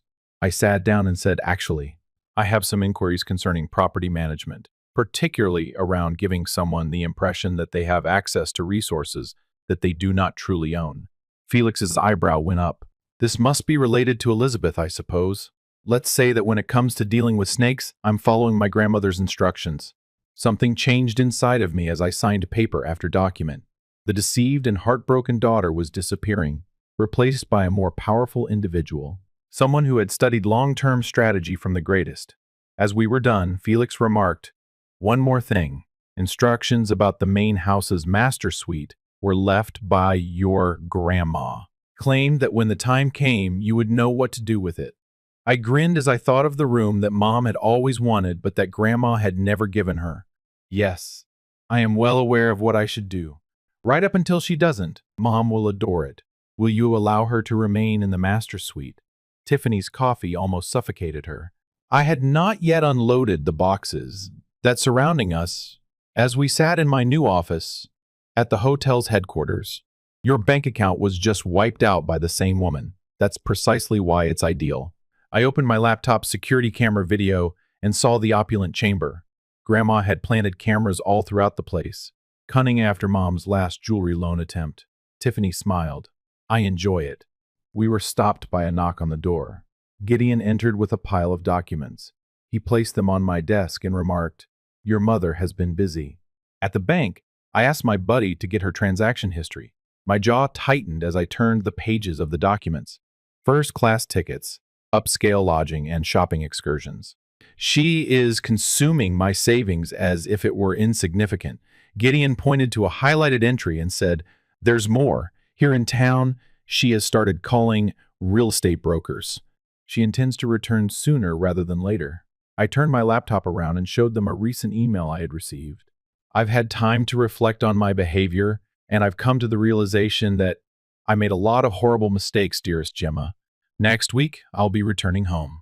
I hope we can chat, even though I know I don't deserve your forgiveness.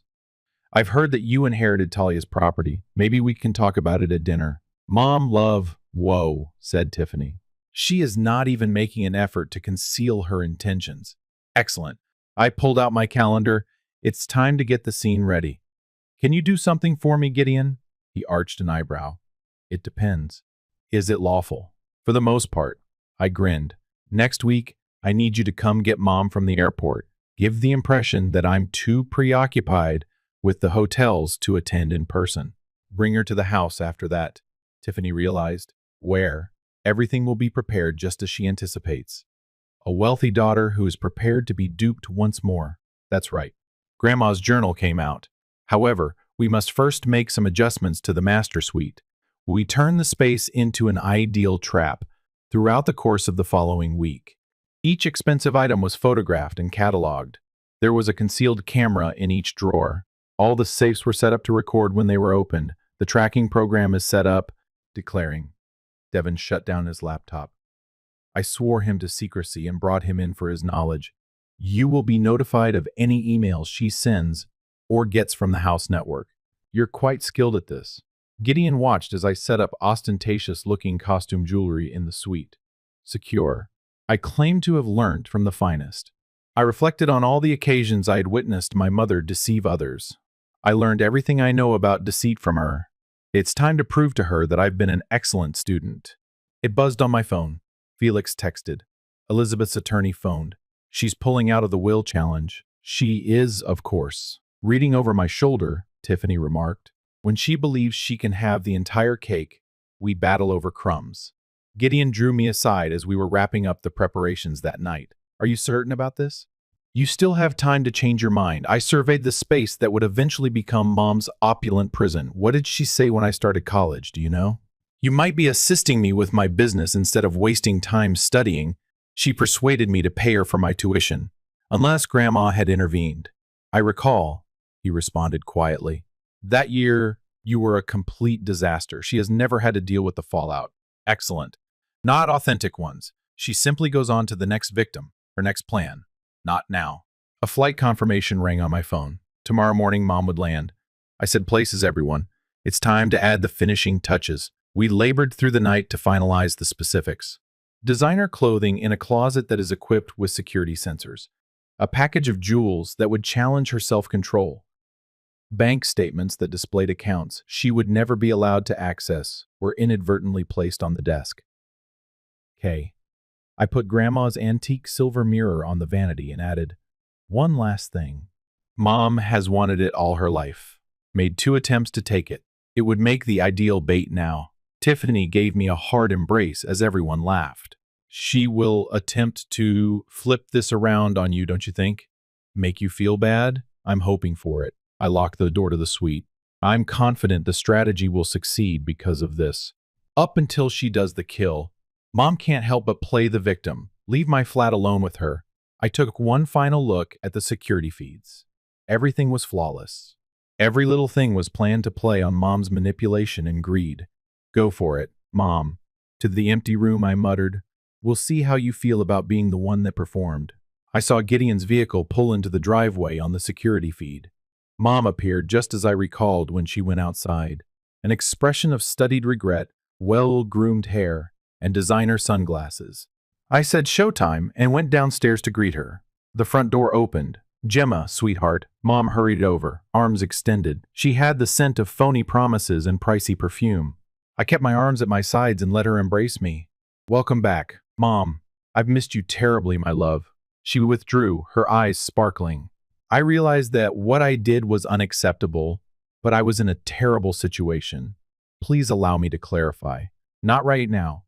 As I saw Gideon carrying her bag, I interrupted her. Your flight must have left you exhausted. Please allow me to show you your room.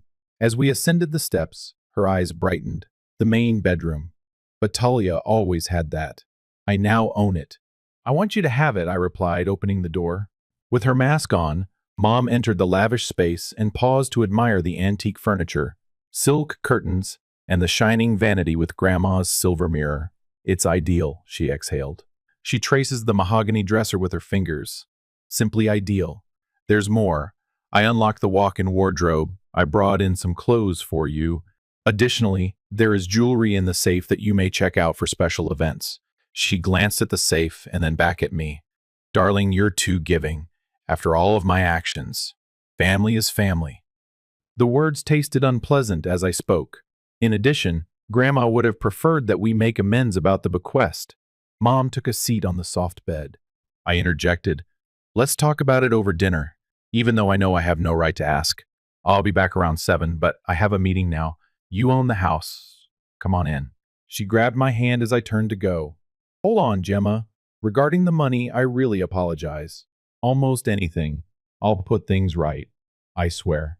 Recalling all the previous promises she had made and violated, I grasped her palm. Mom, I'm sure you will.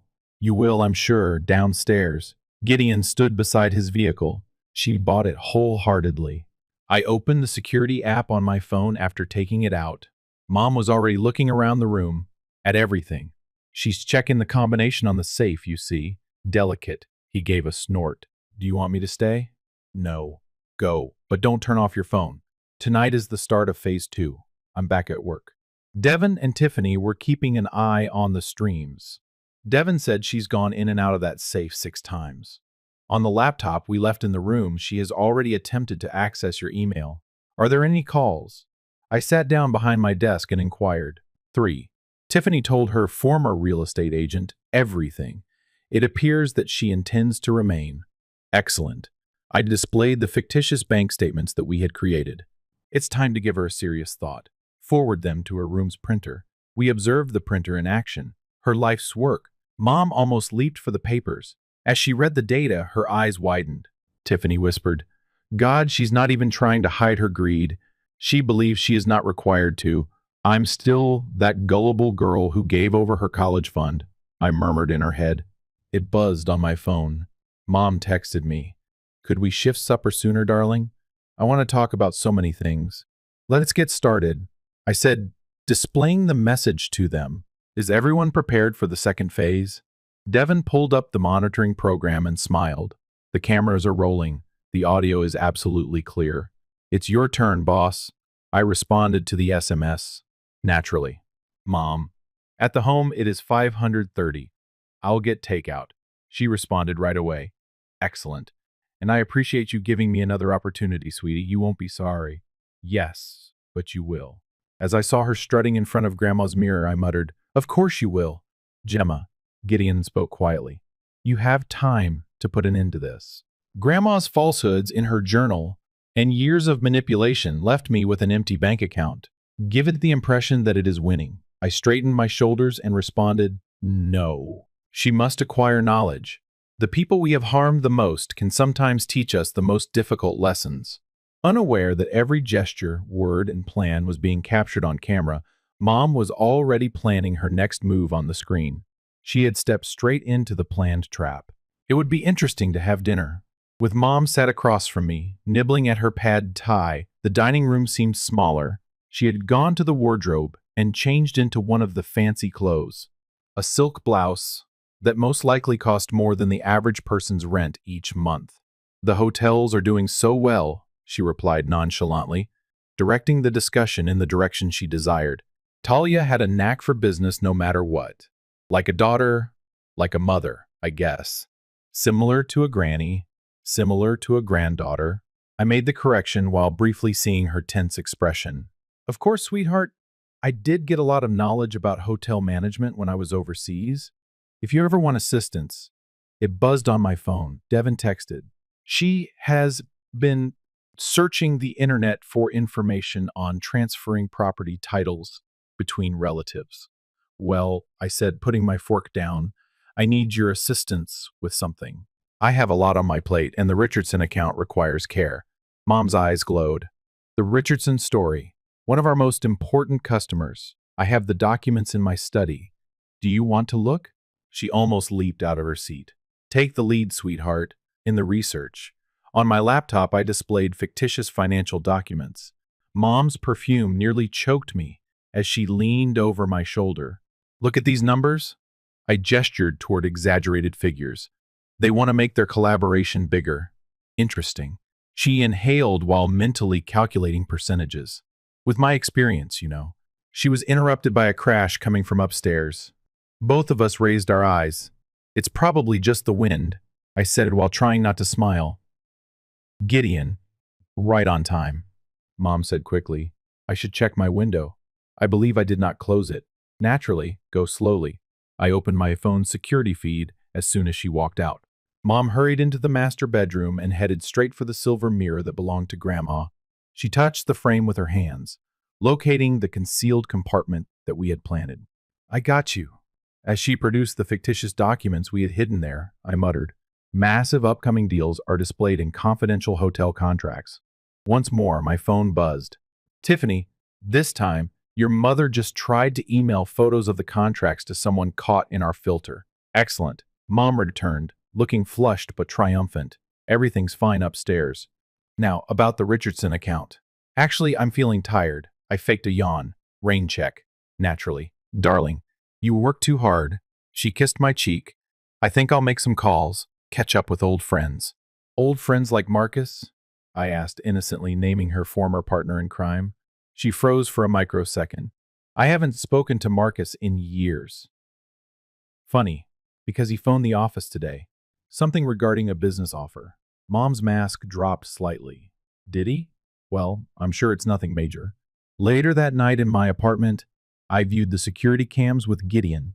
Mom was making call after call. Her enthusiasm scarcely held. She's already attempting to set up meetings with possible investors, Gideon said, skimming through the intercepted emails using the false contracts as bait, just as she did in Singapore. I slumped back, tired. Same script, different players. Jimma Gideon stroked my arm. I noticed how you cringed when she embraced you. There is a cost to this. I'm all right. No, you're not. You're becoming like her. It was a slap of words. She is not like me at all. No. Laying complex traps. Engaging in mental games. When this is finished, what happens? She must acquire knowledge. But how much did it cost you? He swung my chair around to look at him. Jem, we've been friends since high school. You're not this person. My phone flashed an alarm before I could react. Mom was attempting to access my computer while she was in the study. I must leave. Standing, I said. Hold on, Gemma.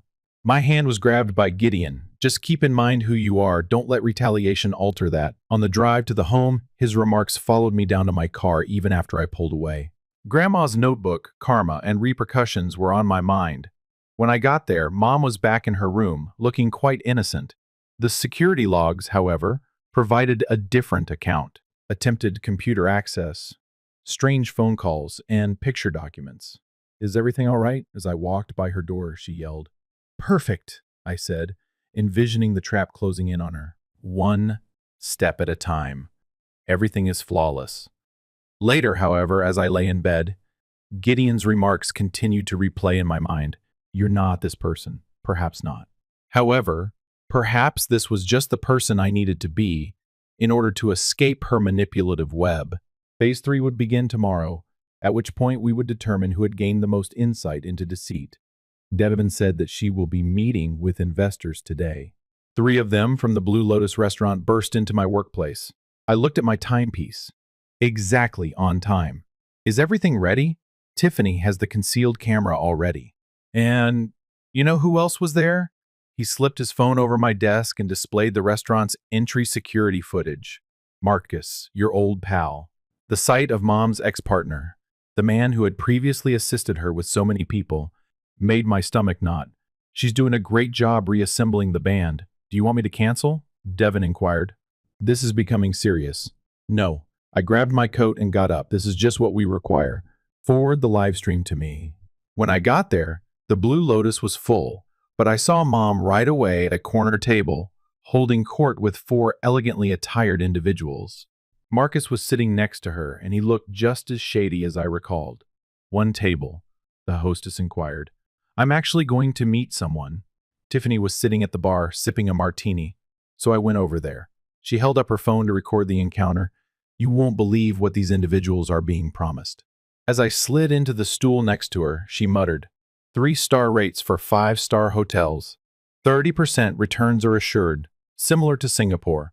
As I saw my mother make ecstatic gestures, I mumbled, different nation, same fraud. It buzzed on my phone. Are you certain of this, Gideon? Stopping is still possible. I turned my attention to Mom's table and disregarded the message.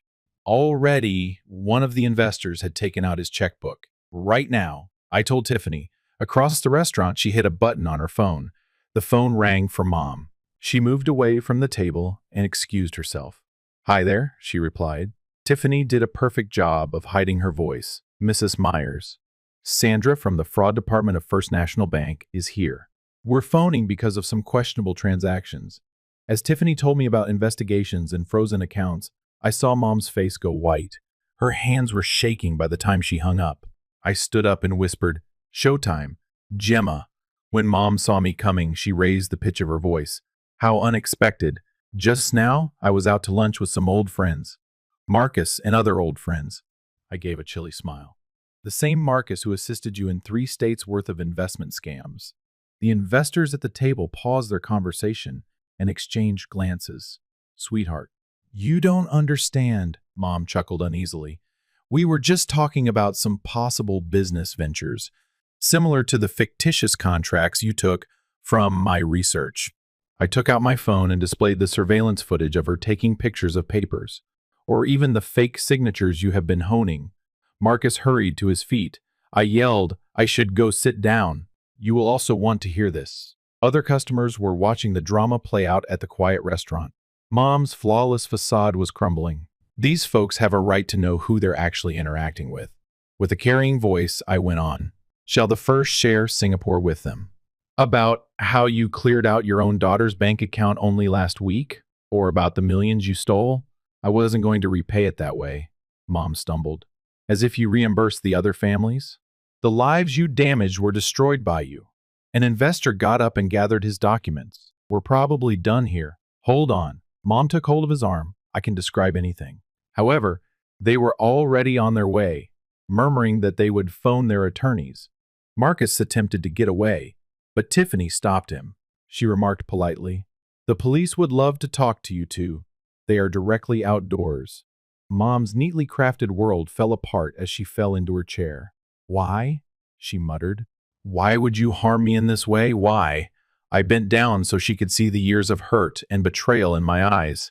Because I learned a lot from you, Mom. You showed me that when there is money to be made, family is meaningless. I learned from you that trust is really another instrument of control. Your mommy is me. No, I interrupted her. Everyone now knows that you are a swindler who just so happened to give birth to me. Almost simultaneously, 2 policemen came inside the eatery. Mom's gaze flitted about, searching for ways out. I stepped aside and said, Don't worry, they haven't arrived yet. Think of this as a sneak peek at upcoming attractions. Her words halted me as I turned to go. She said, I truly was going to repay you this time. I genuinely wanted to change. I briefly thought she was telling the truth, almost falling for the tears and the quivering lip. The ideal portrayal of a mother who has repented. Nearly, I murmured. Goodbye, Mom, and turn to go. While you can, take advantage of the master suite. The actual performance has not yet begun. Mom was seen pacing the master suite and making frantic phone calls on the surveillance footage. 3 days had passed since the event at the restaurant, and her entire life was falling apart.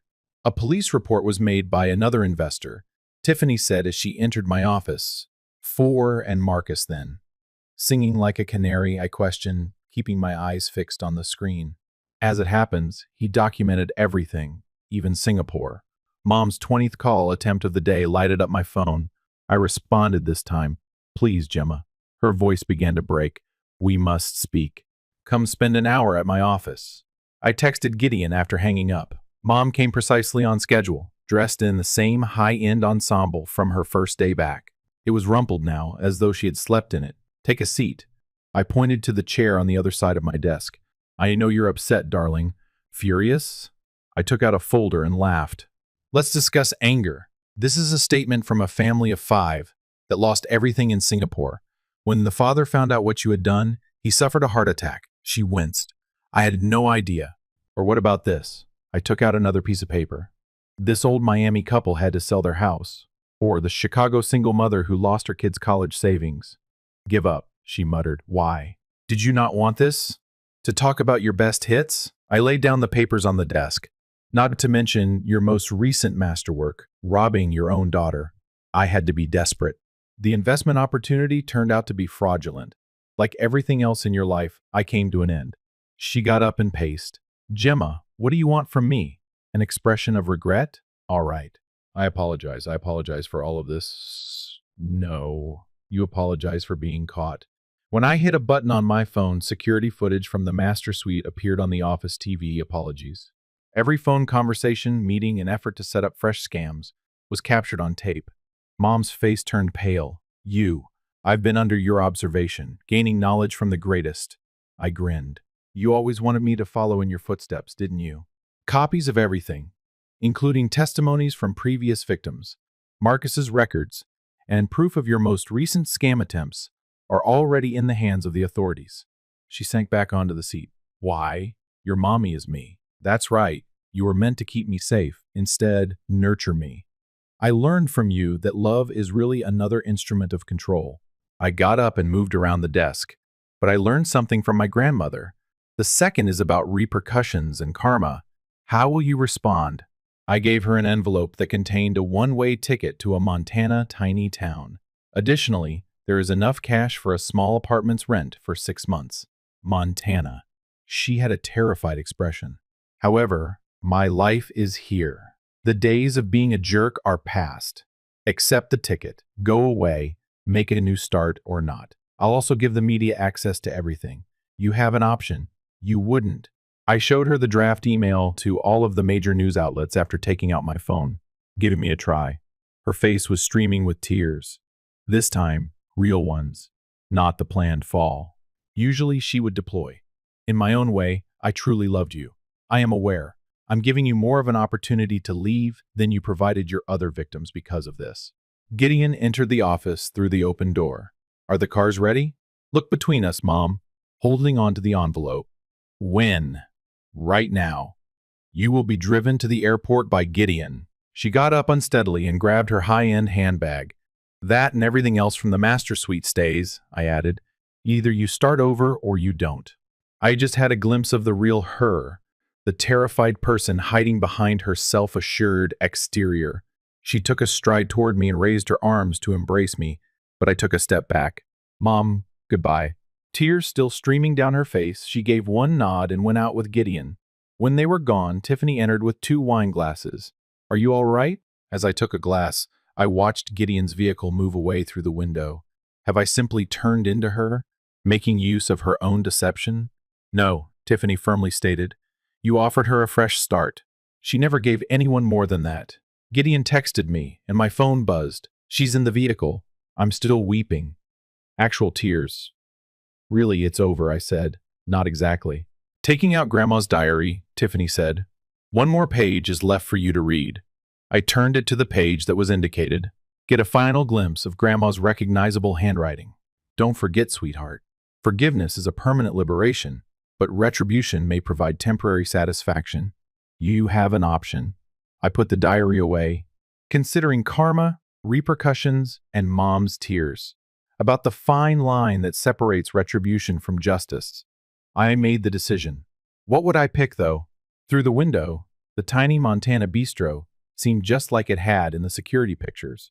I saw my mother cleaning tables while wearing a plain black uniform in place of her expensive clothing. Are you certain about this? From the driver's seat, Gideon inquired. Grandma was correct about forgiving, I confessed, even though Mom isn't deserving. Do you want me to enter? I gave a head shake. I'll have to accomplish this on my own.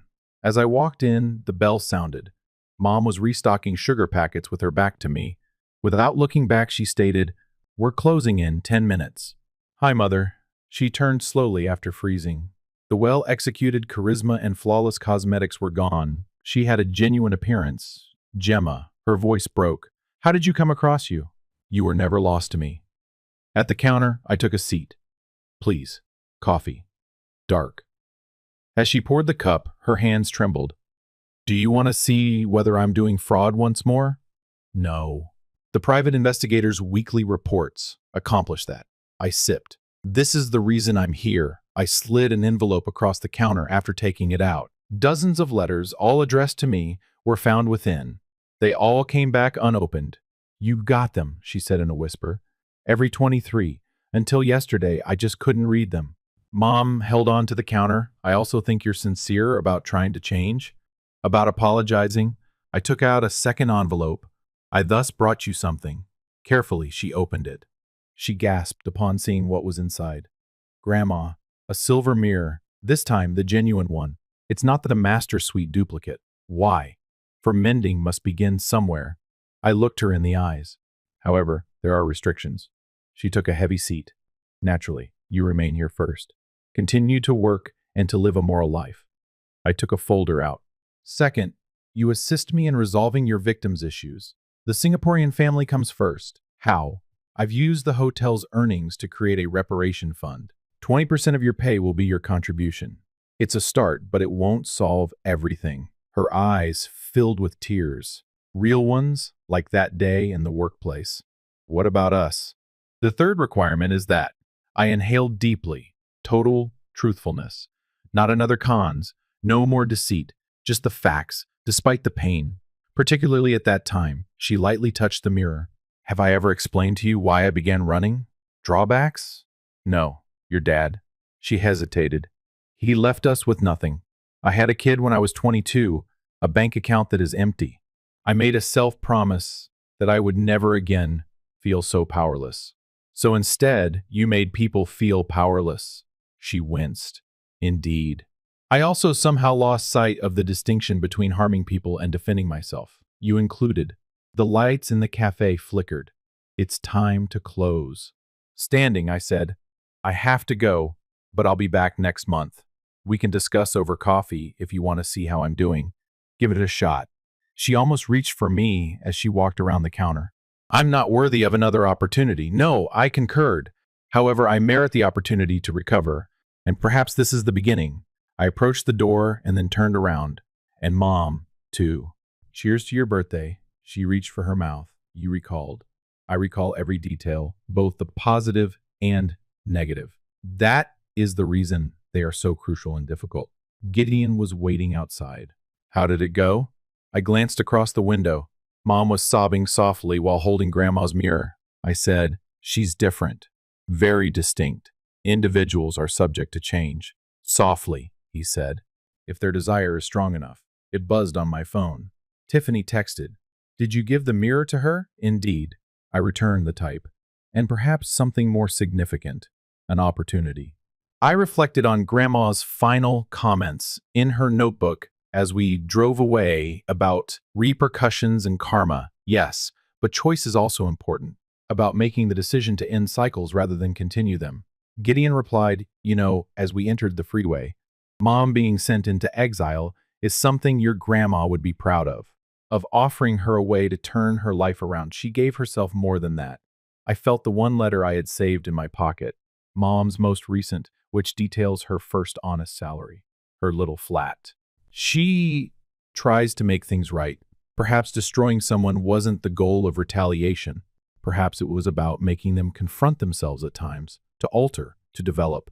And that transformation might be the cure for us both. Come on, let's get home. As I saw the cafe go from the rearview mirror, I murmured, we need to go to work. The money for reparations would not grow on its own. Additionally, a family in Singapore was about to receive the first of many payments to make amends, along with an unexpected letter of apology. Although it wasn't a flawless conclusion,